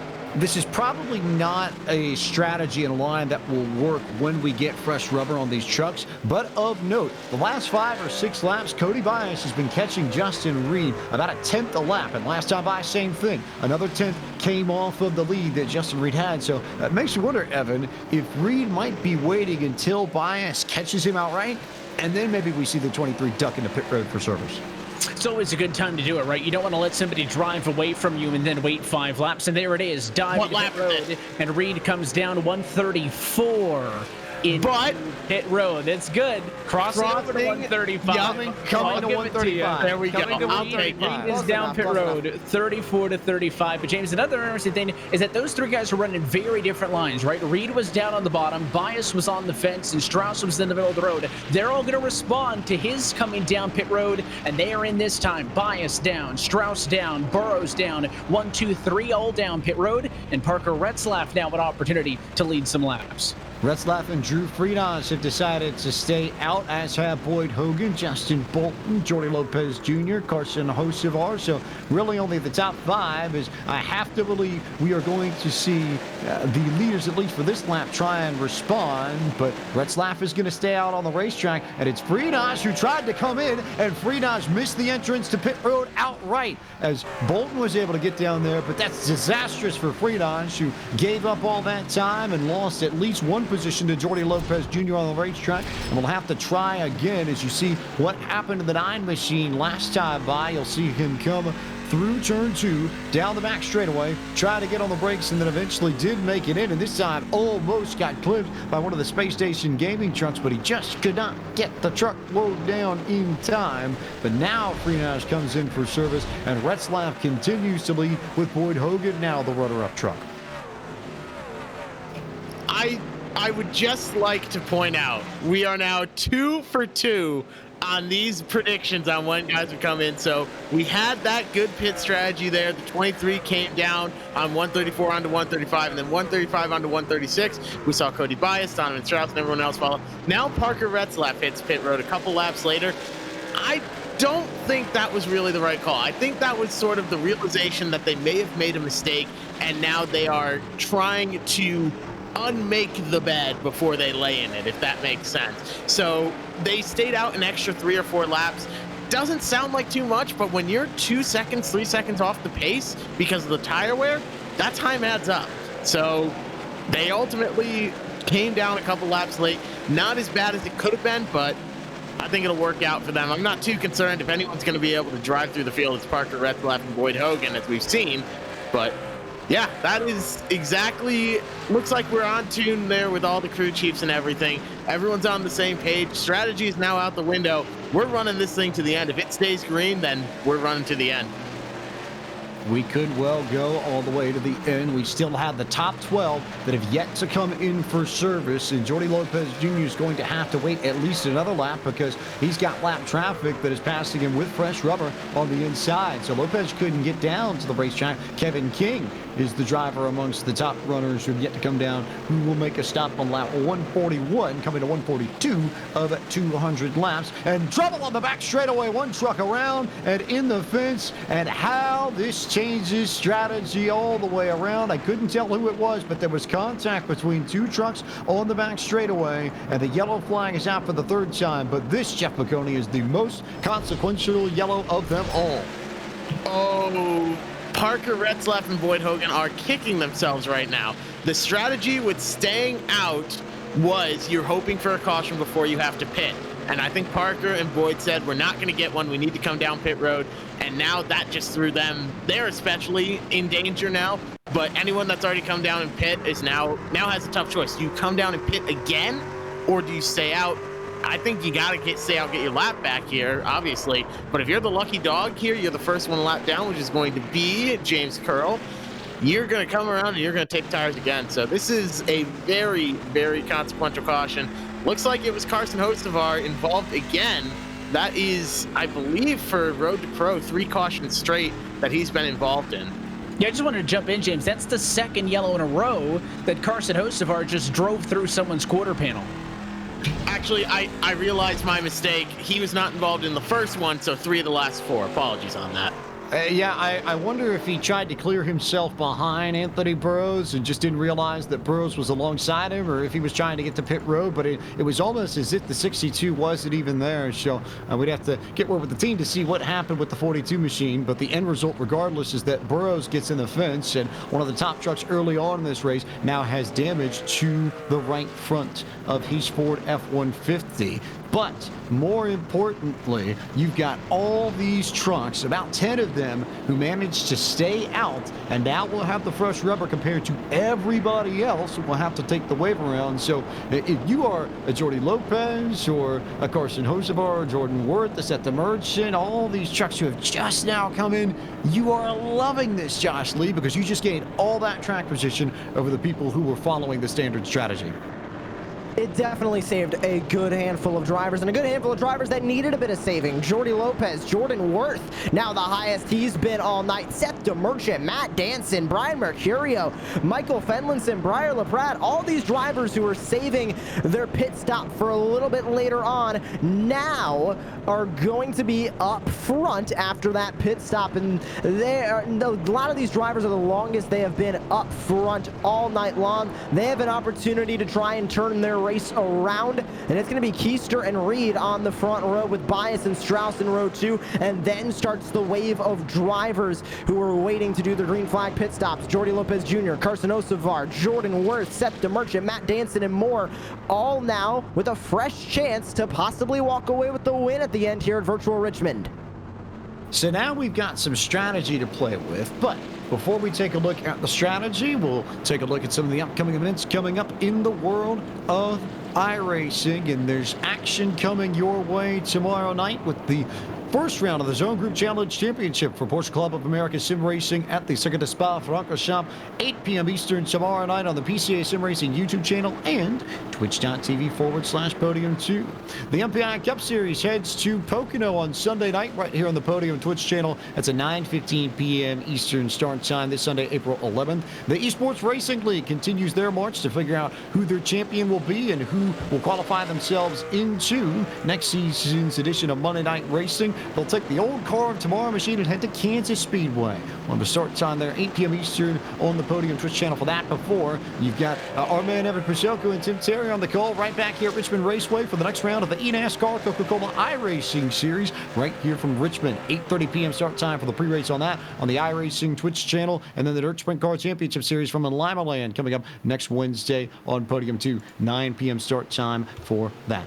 Pace truck or pace cars off pit road. Your front four are old tires. Everybody else came in on the fresh stuff, and we'll see how that changes things as Keister jumps out and away. And immediately I saw Jordy Lopez try and get down to the bottom to make a move on Donovan Strauss, but nothing yet as Keister is cleared. Bias and Reed are door to door for the runner-up spot. Everybody 2 by 2 now as they make their way through the corner. Pretty much double file all the way back from second on as Reed works the outside, Bias inside, and then it's Hocevar and Strauss now side by side in that second row of action. And then 2 Logitech G Altus Esports drivers, DeMerchant and Jordy Lopez Jr. This is the farthest they've been up all night. So the 2 Logitech machines working their way up towards the front, and another new leader on the night. Colin Keister out in front, and Cody Bias back up to second as he makes his way around Justin Reed. Hocevar now up to fourth. They're 3 wide looking for fifth.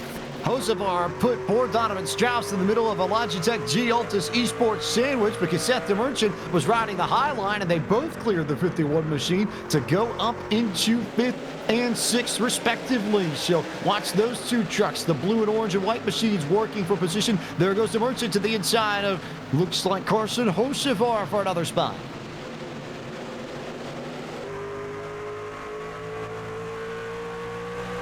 All action all over the place here.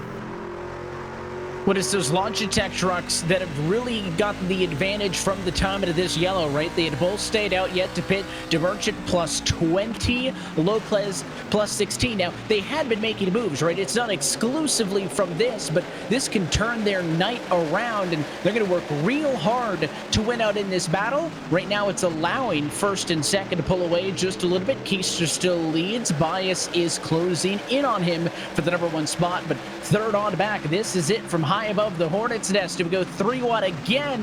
Hocevar to the inside. He'll go to the inside of Lopez.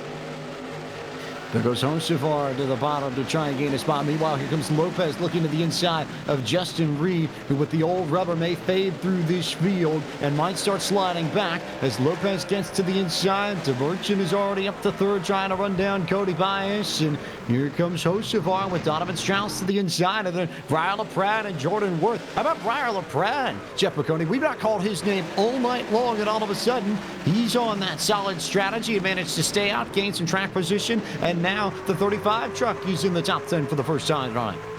If I'm Briar LaPrade, I'm going to go out and buy a lottery ticket after this race. He got a very, very lucky caution there, and it worked out splendidly for him. Now he's got an opportunity to run up in the top 10. He started 33rd. He's technically tonight's biggest mover, up 26 spots. He gets around Donovan Strauss now.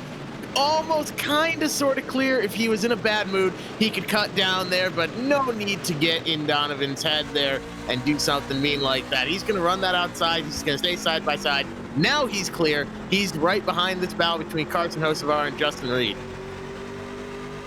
Colin Keister still at the front. He and Cody Bias trying to hold off the Logitech G Altus Esports trucks, but for how much longer? And on the older rubber, it's a 11 lap difference actually between Keister and DeMerchant tires. It's a 7 lap difference between Bias and DeMerchant's tires. And he and Jordy Lopez Jr. coming in on the same lap. So there's only so much I think they'll be able to do before it's a Logitech G Altus Esports 1-2 punch at the front of this between DeMerchant and Jordy Lopez.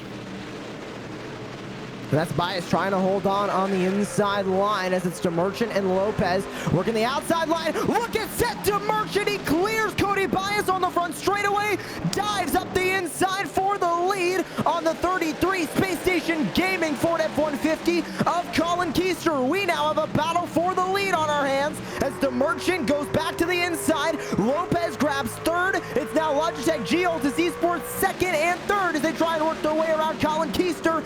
Seth DeMerchant wants the lead. He almost had it, almost makes contact with the back bumper of the 33, keeps it in second as they work the back straightaway. That is not a move you make unless you have extreme confidence in your truck, as Seth DeMerchant diagonally crossed right over Cody Bias and got to the inside of Colin Keister, and Keister's got the lead for the moment, but DeMerchant's move opened up the door for Lopez to follow to go to third, so now it's the Logitech G Altus Esports trucks in second and third, and Colin Keister has absolutely no defense now. He had Bias there sort of holding up the 57 and the 44, but it's all DeMerchant, all Lopez trying to go after the race lead as we come up on 40 laps to go at Richmond. And this may be where being teammates helps them. Do they infight? Lopez to the inside, and look at DeMerchant. He is not going to fight the 44 for that spot. Waits, allows Lopez to clear, now tucks in line. If those weren't teammates, they probably would have gotten locked in a side-by-side battle for second and third. Instead, the teammates work together, and that could help them in reeling in Colin Keister over the top. Also of note here, just looking through all this, Justin Reed's falling back to 7th. Derek Bordeaux is trying to climb his way back up through the field, and some of these other drivers who came in earlier and had to take the wave around really struggling now. Kevin King is back to 18th, Jarrett Lieber back to 20th, Parker Retzlaff, who was up in the top 5 not too long ago, back to 21st. They need a yellow of some form just to reset the tire strategy and give themselves a chance, but I think at this point, Jeff, with the track position, even if you get that yellow, I don't know if you're going to have enough time to make it up to the front, as here goes Jordy Lopez Jr. for the race lead underneath Colin Keister. Jordy Lopez now ducking that nose in. I think at this point you got to just run it out and get to the end here. Take care of your tires, but you now have 37 laps to go. This is where tempers get hot. This is where Jordy Lopez makes the dive on the inside, dive bombs Colin Keister, and works to get around him. Now he's on the bottom. He's working down there, but Colin Keister has the advantage on the outside on corner exit. He'll be able to pull like crazy. Now they're side by side, diving in on corner entry. Jordy Lopez takes it down to the bottom. No drivers really pulling too much. Jordy Lopez gets a little bit in the center. Colin Keister gets the run on the exit. They are still side by side. It's not Custer's last stand, it's Keister's last stand, because the moment that Lopez clears the 33, he will be gone. I promise you that. With the fresh rubber, there's no way that Jordy Lopez is going to do anything else than drive off the front of Colin Keister's Space Station Gaming Ford F-150. The question is, for how much longer can Keister hang on? He's only there by a bumper, and he got crossed up on the exit of 2, but so did Jordy Lopez. So this battle continues at least for another set of corners. And can Keister hang on to it on the exit of 4? No. There goes the clearance from Jordy Lopez, but here comes Keister now down to the inside. And can he drive it in deep enough to stay alongside the 44? Or will the 44 pinch him off of corner exit? Yes, he will. Jordy Lopez to the race lead in the eNASCAR Road to Pro qualifying iRacing series at Richmond, now coming to 33 laps to go. The drama continues up front, but also drama a little bit further back, James, as Donovan Strauss unfortunately has disconnected from the server. And as we can see, he has not gotten back into the server. So unfortunate, or really only sim racing issues, having an internet disconnect from the server is going to knock one of the front runners of this race out in the 51 of Donovan Strauss. And we have a caution on the racetrack with 33 laps to go. We're back under the yellow flag. Tucker Minter was one of the ones that went around. It looks like maybe Justin Reed might have been involved as well. Indeed, he was, as there was contact here. It was around Reed. Looks like Derek Bordeaux, Jordan Worth, and Tucker Minter all got together in a stack up on the exit of turn 2, and Minter got the worst of it by a landslide. He got sent off into the inside wall and just bounced around like a pinball after he made contact on the back straightaway.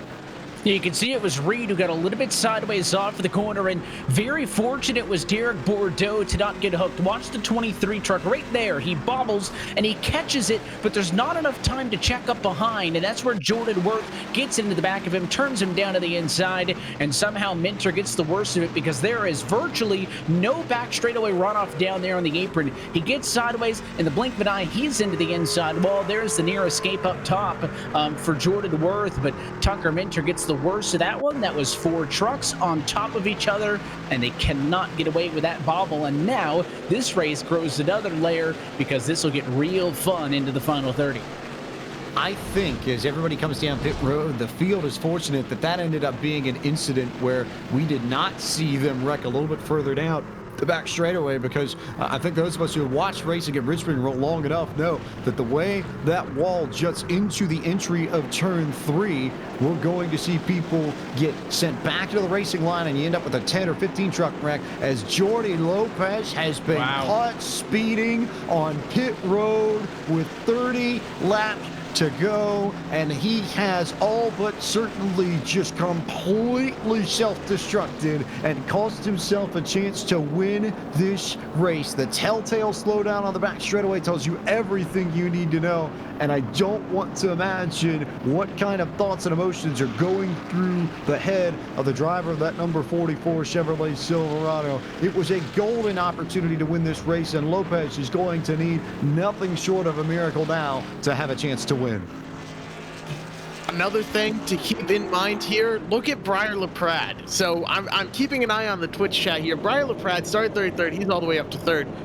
This morning, okay, put it into perspective. This morning I was in North Carolina and I was struggling. I was thinking to myself, I'm not going to be able to get back in time to get to Road to Pro. This morning, Briar LaPrade was in the hospital. He's sick. This is the Michael Jordan flu game of Road to Pro. He could come out of this with a win. He is fighting through. You want heart, you want dedication.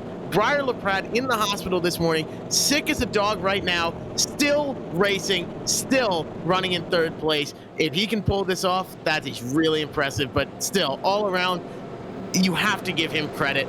That is heart and dedication and commitment to your team. They work so hard behind the scenes, building setups. They work so hard testing, putting in the work, and that is just amazing to see. So Briar LaPrade, props to you for being here. Props to you for showing up and doing your job even when you're sick and fighting through. That is amazing. We'll take a quick break here and be back with the finish of the eNASCAR Road to Pro qualifying iRacing series. This is Podium Esports coverage from the virtual Richmond Raceway.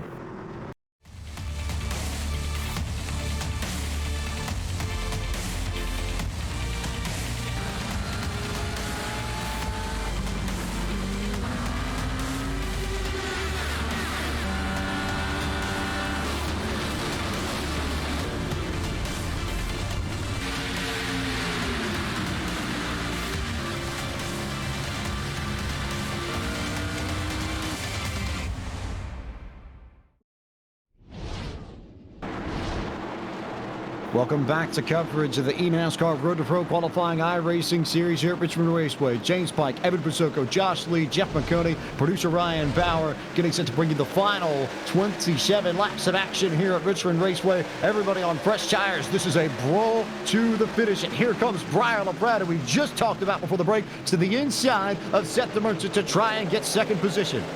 And behind them, Cody Bias going to try to go in the middle. He's going to go 3 wide with Carson Hocevar and Matt Danson. So this is going to stack everybody up and may give an opportunity for those top 3 to get away as Bias wins out in that fight over Danson. It'll be side by side for 4th. He'll work on the inside into 1 and 2. But up front, Colin Keister leads. DeMerchant sits 2nd. LaPrade sits 3rd. This time by 25 laps to go from Richmond.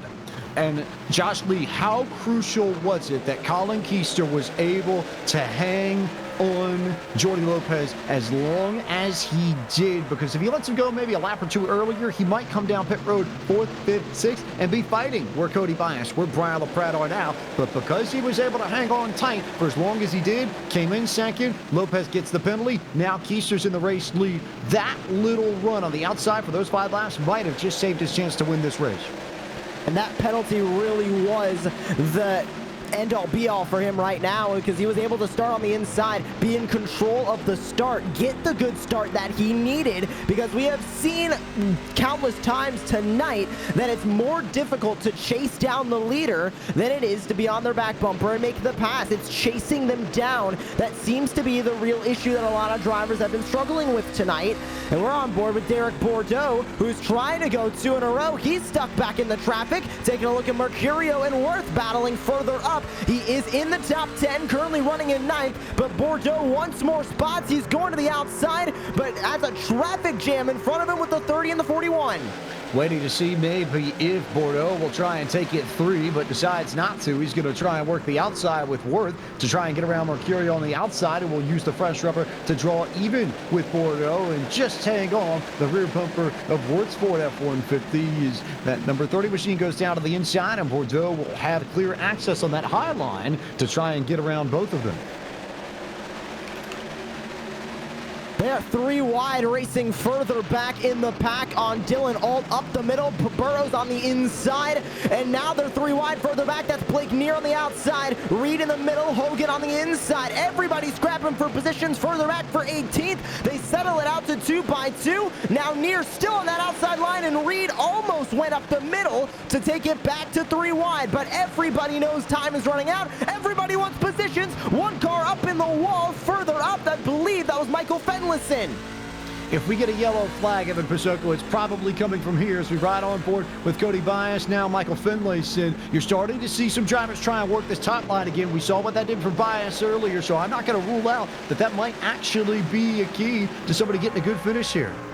It did work for Bias, but it was very late in a run, so it'll be interesting to see if somebody can find something extra with these drivers just having been on pit road about 12 laps to go under the caution flag. But if I'm the leader, this is what I'm concerned about, right? Colin Keister is the fastest truck on track, but every single battle, including this one here for position 5 on back, including that 3 wide melee for 17th and company, this is where a problem's going to come from. And Colin Keister does not want to have to deal with another restart. This is the first battle up towards the front. It's Hocevar on the outside, Danson on the bottom for 5 and 6. And there is the difference. Colin Keister going to be the longest 17 laps of the year for him as he hopes this one can go the distance. Man who was in the Coach Series just last year and fell out after a disappointing showing in the eNASCAR Road to Pro Contender Series that we'll see in action again this fall, but has a race win under his belt. He was victorious in Charlotte back in May of 2020, so he knows how to get it done at the top level. I think if he gets this done, Jeff McConey, hands down, his biggest win since that Charlotte victory at the end of May. Absolutely. Winning in Road to Pro is absolutely incredible. And in what is, I don't even think it's arguably the most competitive season yet. I would say most certainly is the most competitive season of Road to Pro yet. Having that win means probably more than anything. If you go out and win one of these races, that is something that you write down and remember. We talked to Parker Retzlaff earlier this week off stream and everything, going over information, you know, how was he doing with the testing and everything else, but the thousands of laps he ran. and he said, I won a race and won over $7,000. And when I won Road to Pro, I was shaking more and more excited than when I won all that money. You know, winning Road to Pro means more than any of that, because this is your chance to make it to the top level, to fight for $330,000 with the best sim racers on the platform in the world, right? So to go out there and win one of these races, it means more than anything. And you're out there fighting tooth and nail to make it out onto the next round. And with a different format this year, it's really incredible. So if Colin Keister can pull this off, that would be huge for him. And more importantly, just looking at the lap times, this clean air is crucial for Keister. Never mind the fact that you've got a great battle developing between DeMerchant, LaPrade, and Bias, but Keister is a solid 0.2 faster than everybody else on the racetrack right now. So all he has to do is watch DeMerchant and LaPrade and Bias go after each other, and if they keep fighting, this is over. And at this point, I almost wonder if a yellow might be the only thing that bunches this field back up and makes it a battle once again. But Keister just has to execute here in these final 10 laps, and this checkered flag is his. I think that's the spot that we're at this point, that they're going to need a yellow because it's already 1.5 seconds and it's only going to continue to grow. And I think that they've acknowledged that, right? If DeMerchant and company still had hope on catching Keister, they're not going to be going way high, way low, right? You're going to put the bumper to set DeMerchant, get him out of the way so that you have that preferred line and go. But right now, you got Bias, again, going to the outside. That worked for him a little bit earlier on in this race. You can see DeMerchant and LaPrade staying on the inside. So this is very much a battle for second best at this point. It's all Colin Keister, and the fight's going to be for second on back. Really good fight, too, I think, because you've got the different lines developing between DeMerchant, LaPrade, and Bias. Carson Hocevar pacing everybody from fifth on back, and then you've got your standard message here. Big move from Brian Mercurio to get underneath Parker Retzlaff to try and get up there. Oh, cars bouncing off each other a little bit further back. That was contact between Brad Mahar and Jeremy Allen. That stacked up everybody in front of, guess who? Jordy Lopez. Or actually, no, not Jordy Lopez. I take that back. That's the 01 machine, I believe, of Braden Boulos that was there. Teammate to Jordy Lopez, but big action right around the 10th or 15th spot, so we might not be done with incidents just yet, Josh. And they are still bouncing off of each other. We had 3 wide, and I've been watching this battle for the last couple of laps. Everybody going 2 wide as well, just struggling for positions. Everybody wants to make sure that they're maximizing the amount of points they get out of this race. And they're still racing hard. Kevin King all the way up on the outside, still running up there and looking further up towards the front. The battle not done between LaPrade and Bias, as Bias falls to 4th. LaPrade now up to 3rd. Seth DeMerchant in the 57, now in 2nd, but has a long way to go to catch up to Colin Keister. And with only 7 laps to do it, I don't think he's going to have enough time. Now 6 laps to go as DeMerchant is clear of this pack, and Bias back to the inside looking for 3rd. Big pinch, though, from Brian LaPrade, doing an excellent job of trying to hang on in his Ledford Billiard Supply machine, but a yellow flag comes out, I think, towards the back of the field as we have one truck around in turn 2. It's Justin Bolton in the 10 machine who is going to set us up for a green-white checker finish. My goodness, Jeff McConey, what do you do here? If I'm the crew chief, I tear my hair out and throw my pen down in anger, because this throws everything out the window. If I'm Colin Keister, I punch my wheel as hard as I possibly can and kick the nearest thing. But right now, you have to stay calm, cool, and collected. You come down, Colin Keister stays out. Oh, I don't know if that was the right call. Brian LaPrade stays out. Seth DeMerchant comes in. Oh, man, that was a gutsy call to stay out here. I think we're going to see. I was expecting a lot of people to come down and take 2. But wow, they're staying out, and most of the field stays with them.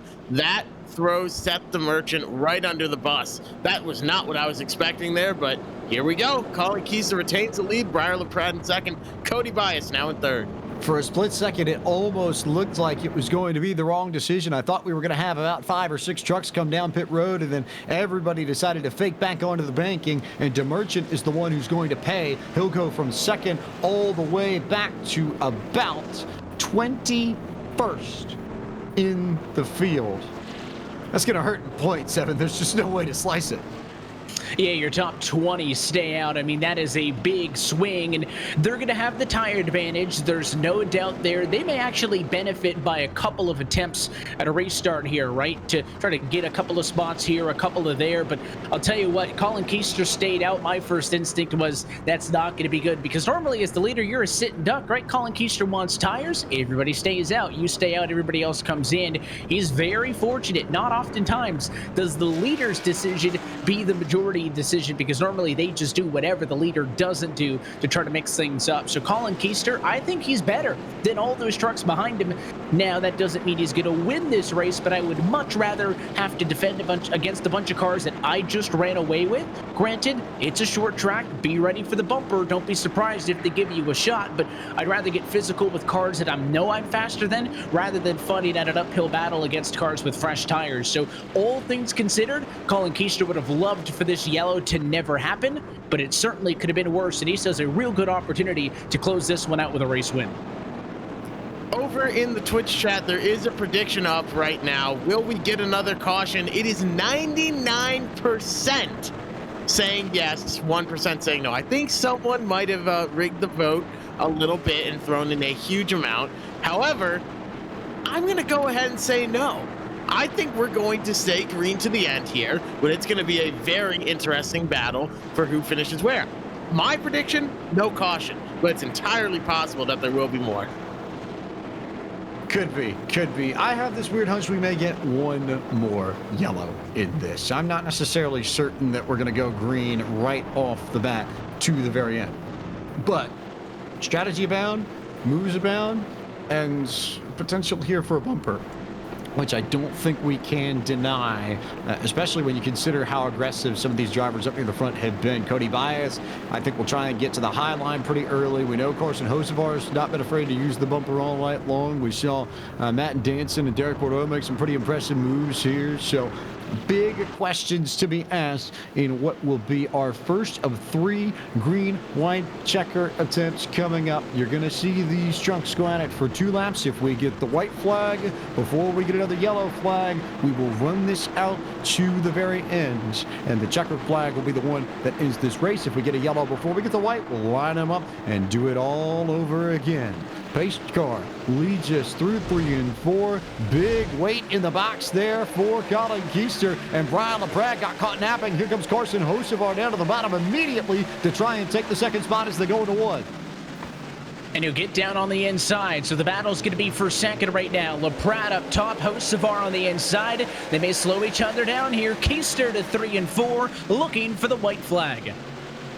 Will we stay green all the way to the start-finish line? Yes. Last lap here of the eNASCAR Road to Pro qualifying iRacing series from Richmond Raceway, as LaPrade has managed to hang on to second ahead of Carson Hocevar, who battles door-to-door with Derek Bordeaux for the 3rd spot. But up at the very front, it won't matter. One last chance for Brian LaPrade. A little bit of contact for the back, but it won't matter. It is liftoff for Space Station Gaming as Colin Keister goes to victory lane in round number 3 of the eNASCAR Road to Pro qualifying iRacing series. A big move, a big strategy call, and a big time job from Colin Keister, especially in the final 20 laps of this, to get his first victory in the top split of this eNASCAR Road to Pro qualifying iRacing series campaign, and arguably his biggest victory in the sim since he won in the Coke Series at Charlotte last spring. He will burn it down on the front straightaway, and Josh Lee, so much I think went into this victory for Colin Keister, but you know he's got to be excited about this. And that's what I think he needed. I mean, we know a lot of drivers fight to stay in the eNASCAR Coca-Cola iRacing series, and when you get knocked out of it, especially after a not-so-stellar run in the Road to Pro Contender Series, it kind of hurts your confidence a little bit. Space Station Gaming has rallied around him in the 33, and Colin Keister, with this win, I think is going to catapult him further up into the Road to Pro iRacing qualifying series, and we might see Colin Keister make his way back to the Coca-Cola Series. Still a long way to go, but I think this is the confidence boost he and his team needed to have a great rest of the season and find themselves back in the eNASCAR Coca-Cola Series come next February. Also of note here, second week in a row that the driver entering the night second in the overall points wins the race. Derek Bordeaux was number 2 coming into our race at Atlanta, and Keister was second in points tonight coming into Richmond, and he walks away not only the race winner, but I believe, it's going to be so close because Bordeaux had a great finish too, so Bordeaux may actually hang on to the points lead here, but Keister, LaPrade, and Bordeaux, your top 3 tonight. Carson Hocevar was 4th. Cody Bias finished in the 5th spot. 6th went to Parker Retzlaff. Jordan Worth with the season's best 7th place finish. Jeremy Allen, Matt Hansen, and Brian Mercurio Evan complete the top 10. And continuing on through your results, that 11th spot goes to Garrett Conrath with Blake Neer in 12th. Brad Mahar 13th. Jordy Lopez, after that penalty, recovers to 14th, but what could have been ahead of Brady DeBulos and Seth the Merchant.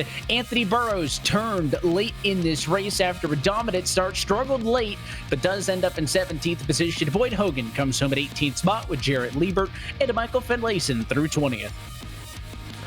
Justin Levine, Justin Reed had a great night, and he ends up in 22nd, unfortunately, after some pit stops and late race cautions. Kevin King, Drew Farinage, Casey Tucker round out your top 25. Justin Bolton, Dylan Alt, Tyler Severa, Logan Kress, who Kress actually spun on turn 2 on the white flag lap and did a classic toe mater reverse drive down the back straightaway on the white flag lap. Thankfully, no cautions can be called on the white flag lap. And Devin Curl rounds out your top 30 with unfortunate disconnect. Devin Strauss in the 51, coming home 31st. Then it's Tucker Minter, Connor Horn, and unfortunately the drivers caught up early on in the wrecks. Alex McCullum and Larry Pace rounds out your top 35, James.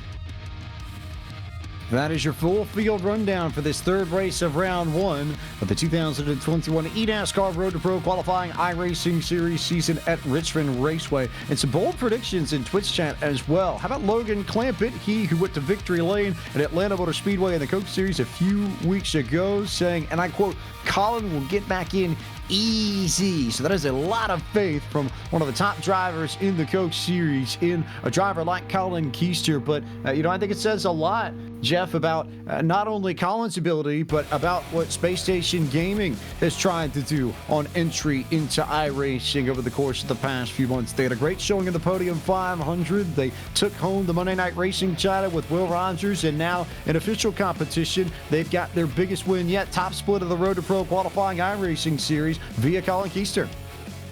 Absolutely amazing run for him tonight. And like you said, Space Station Gaming, they're not just getting their feet wet. They are full on jumping in with scuba gear and diving down to the bottom. They are all the way in on this, and they are doing some amazing things. You mentioned the Monday Night Racing with Will Rogers. They took home the season championship. Will Rogers, Team Tryhard, shout out to them.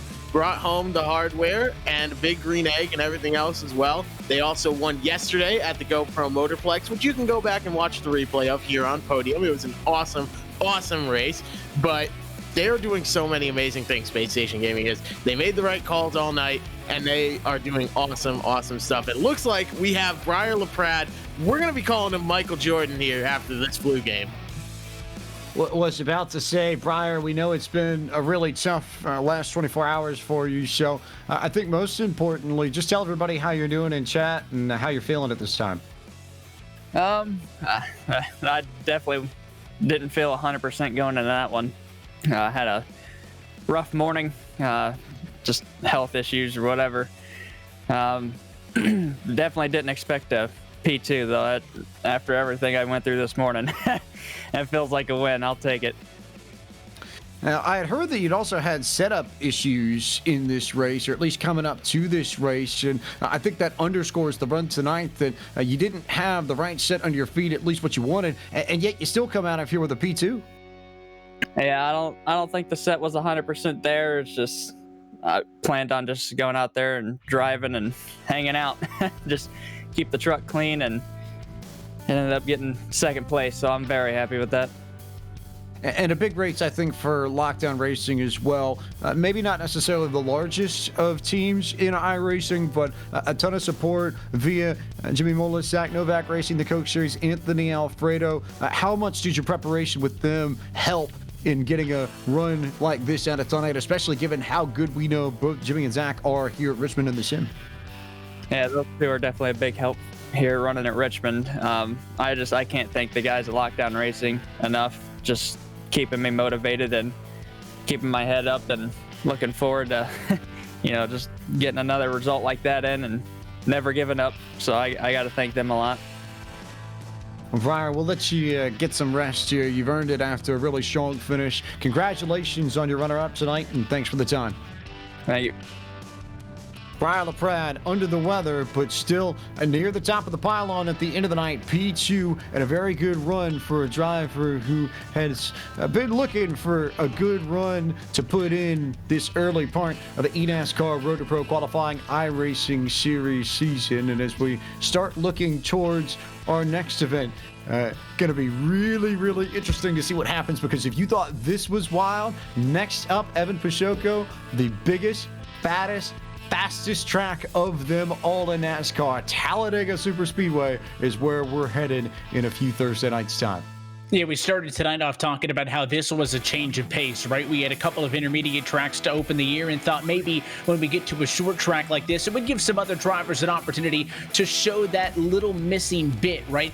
I'm not sure that we're going to really learn anything at Talladega, but I can promise you it's going to be a show, right? It's a kind of racetrack that all of these drivers can excel in. Some drivers may prefer it over others, but they all know how to get the job done. And we talk about that risk versus reward. The fact that drivers who have been in a good spot, right? We referenced Retzlaff earlier tonight. You just don't want to blow it, right? Just top 10 your way through. The goal right now, wins, nice, yes, but the goal right now is just to be the top 70 at the end of this opening round. You do not want to be the one involved in the big mess at Talladega. On the flip side, you're going to have some drivers who are thinking to themselves, we're nearly halfway through this. I am not where I need to be.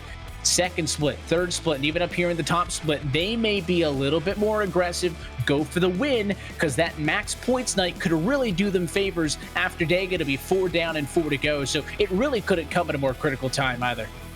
Josh, we also talked right at the top of the broadcast about how this would be a potentially great opportunity for some drivers to carry momentum and continue their hot streak going into Talladega, where it might be a good thing to have some points in the bank just in case you get caught up in an incident.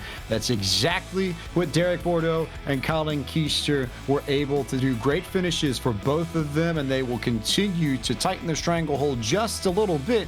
And now they have some breathing room just in case something goes wrong down in Alabama in 2 weeks' time. Well, those drivers have that breathing room up at the front now, especially after great finishes here at Richmond, but we're going to Talladega. I'm thinking about all those drivers on the outside looking into the top 70, where they have an awesome chance of, normally maybe they'd run towards the back, setup issues on intermediate or short tracks, or just, trying to find their pace in the series. Now we're going to a track where the draft equalizes almost everything. A lot doesn't matter unless the driving of where you're in the lines and how you can work the air at the restrictor plate tracks is going to be intense, and we're going to see maybe some upset drivers start to come up through the field, and maybe some new faces up in the top 70 and in the top split. Maybe some new faces, maybe some new strategy, maybe some fun that we'll get to see. And I don't know if we're going to have as many bit predictions this week, Jeff. When we get to Talladega, bit strategy isn't necessarily the biggest of things, but it's certainly something that you can't totally ignore, because the context is going to change a little bit. Instead of figuring out where you want to hit your fuel numbers, it's going to be more about who you pit with and how you can maintain the draft. That's what matters when it comes to pit stops down at Talladega. You got it right there. You hit the nail on the head. And the biggest thing is that's for the crew chiefs to worry about. That's for the guys that are running things behind the scenes. That's for them to worry about. If you're a driver, though, you are focused on one thing and one thing only, and that is who you're working with. You find out who your friends are when you are at a super speedway. And there's also something else that you guys haven't touched on quite yet, and maybe you were just leaving it for me, but there's 3 things guaranteed in life: death, taxes, and the big one at a super speedway. Talladega is gonna have some big wrecks. I don't care how great the field is. I don't care how high the strength of the field is. I don't care how nice everyone is to each other. It is one small mistake at 200 miles an hour, and you can take out 1, 5, 10, 20, 30, 50 cars, you know? Not that there's that many on track, but maybe we'll have some collateral damage. The pace car could even get involved. We've had the pace car stolen at Talladega. We've had Eric Jones win, and his car was all beat up and destroyed. You never know what can happen at the super speedway. It's going to be some crazy racing. You're going to see some of the best working their way up into the Coke Series. Take it to the high banks of Talladega at a time where some of them are out on point and some are going to be very safe. We could see the Joe Gibbs or the Stuart Haas strategy: stay towards the back, let everything hit the fan sooner rather than later. You don't have to be the fastest guy. It's not the fastest guy that wins the race. It's the first one to cross the line. And if you lead 199 laps of a 200 lap race, but you get taken out on lap 199, people remember who the winner is. You can run towards the back. All you got to do is lead the last lap. That's what I'm focused on if I'm a driver going into these next few races. It's a race where if you're sitting there with maybe a 1500 IR or something low, you're going to watch that and feel a little bit better about yourself, because even though the SOF is likely going to be in the 7K range, you're still going to see drivers make the same sort of mistakes that you would see in some of the lower splits, but that's just the nature of racing at Talladega. It's close quarters, it's tight, there's not a lot of time to react, and you just have to be on your toes to make sure that you don't end up in trouble. A few events to tell you about coming up in the world of iRacing before we sign off this evening. Tomorrow night, it's the first round of 2 of the PCA Sim Racing Zone Group Challenge Championship from the Circuit de Spa-Francorchamps. Our broadcast will start at 8 p.m. Eastern on the PCA Sim Racing YouTube channel, the Podium 2 Twitch channel, as well as Podium's Facebook and Twitter pages, as you'll see some of the best drivers in the Porsche Club of America take their 911 RSRs to the famous Belgian circuit to try and earn points for their zone, their region, and claim the crown across all of the zones in the United States and Canada. Sunday night, it's the MPI Cup Series heading to Pocono Raceway as they continue their march towards the playoffs. Our broadcast starts at 9:15 p.m. Eastern on the Podium Esports Twitch channel. And then Monday night, 8 p.m., it's the Esports Racing League. Anthony Alfredo's creation will take the car of tomorrow to Kansas. First time we've seen the COT get involved in ERL competition. That broadcast starts at 8 on the Podium Esports Twitch channel this Monday night, April 12th. And then on iRacing's Twitch, Facebook, and YouTube channels, our man Evan Pasoko, who is in the booth tonight, will lead the broadcast with Tim Terry as the eNASCAR Coca-Cola iRacing Series heads to Richmond Raceway and comes here 8:30 p.m. Eastern Time. Start of the countdown to green next Tuesday night, 9 p.m. Eastern start for the broadcast. You'll catch all of that on the iRacing Twitch channel and their other platforms. And then the Dirt Sprint Car Championship Series from Lavaland, Ohio, next Wednesday night, April 14th, 9 p.m. Eastern, twitch.tv/Podium2, as well as the Podium Facebook, YouTube, and Twitter pages will be the place to watch that broadcast before we're back on air with the next round of the eNASCAR Road to Pro qualifying iRacing Series from Talladega Superspeedway. Two Thursday nights from this evening, April 22nd, 9 p.m. Eastern, the Podium Esports Twitch channel. Going to follow up the eNASCAR Pro Invitational Series that is going to race at Talladega that week as well. So a very big week of competition to note, as these trucks will go racing on that 2 2/3 mile track just outside of Birmingham to figure out who is the king of super speedways. It's time for us to close out our broadcast from Richmond Raceway tonight. So a big thanks to everybody who helps make it possible for all the staff at iRacing to organize the eNASCAR Road to Pro qualifying iRacing Series. A special shout out to the staff at Richmond Raceway and Richmond Raceway Esports for their support of iRacing, of sim racing. They've been so involved, especially compared to a lot of other organizations in the sport, and we thank them for their support of our coverage of the eNASCAR Road to Pro qualifying iRacing Series as well. For our team at Podium Esports, Gary Sexton, Cisco Scaramuza, John Theodore, and then for our broadcast team this evening, from our colleagues Evan Pasoko, Joshua Lee, Jeff McConey, our producer Ryan Bauer, and our camera developer Dougie Beard, I am James Pike, the voice of Podium Esports. Thank you so much for watching our broadcast of the eNASCAR Road to Pro qualifying series from Richmond Raceway. Congratulations to our race winner from Space Station Gaming, Colin Keister, and we look forward to seeing you in 2 weeks' time from Talladega.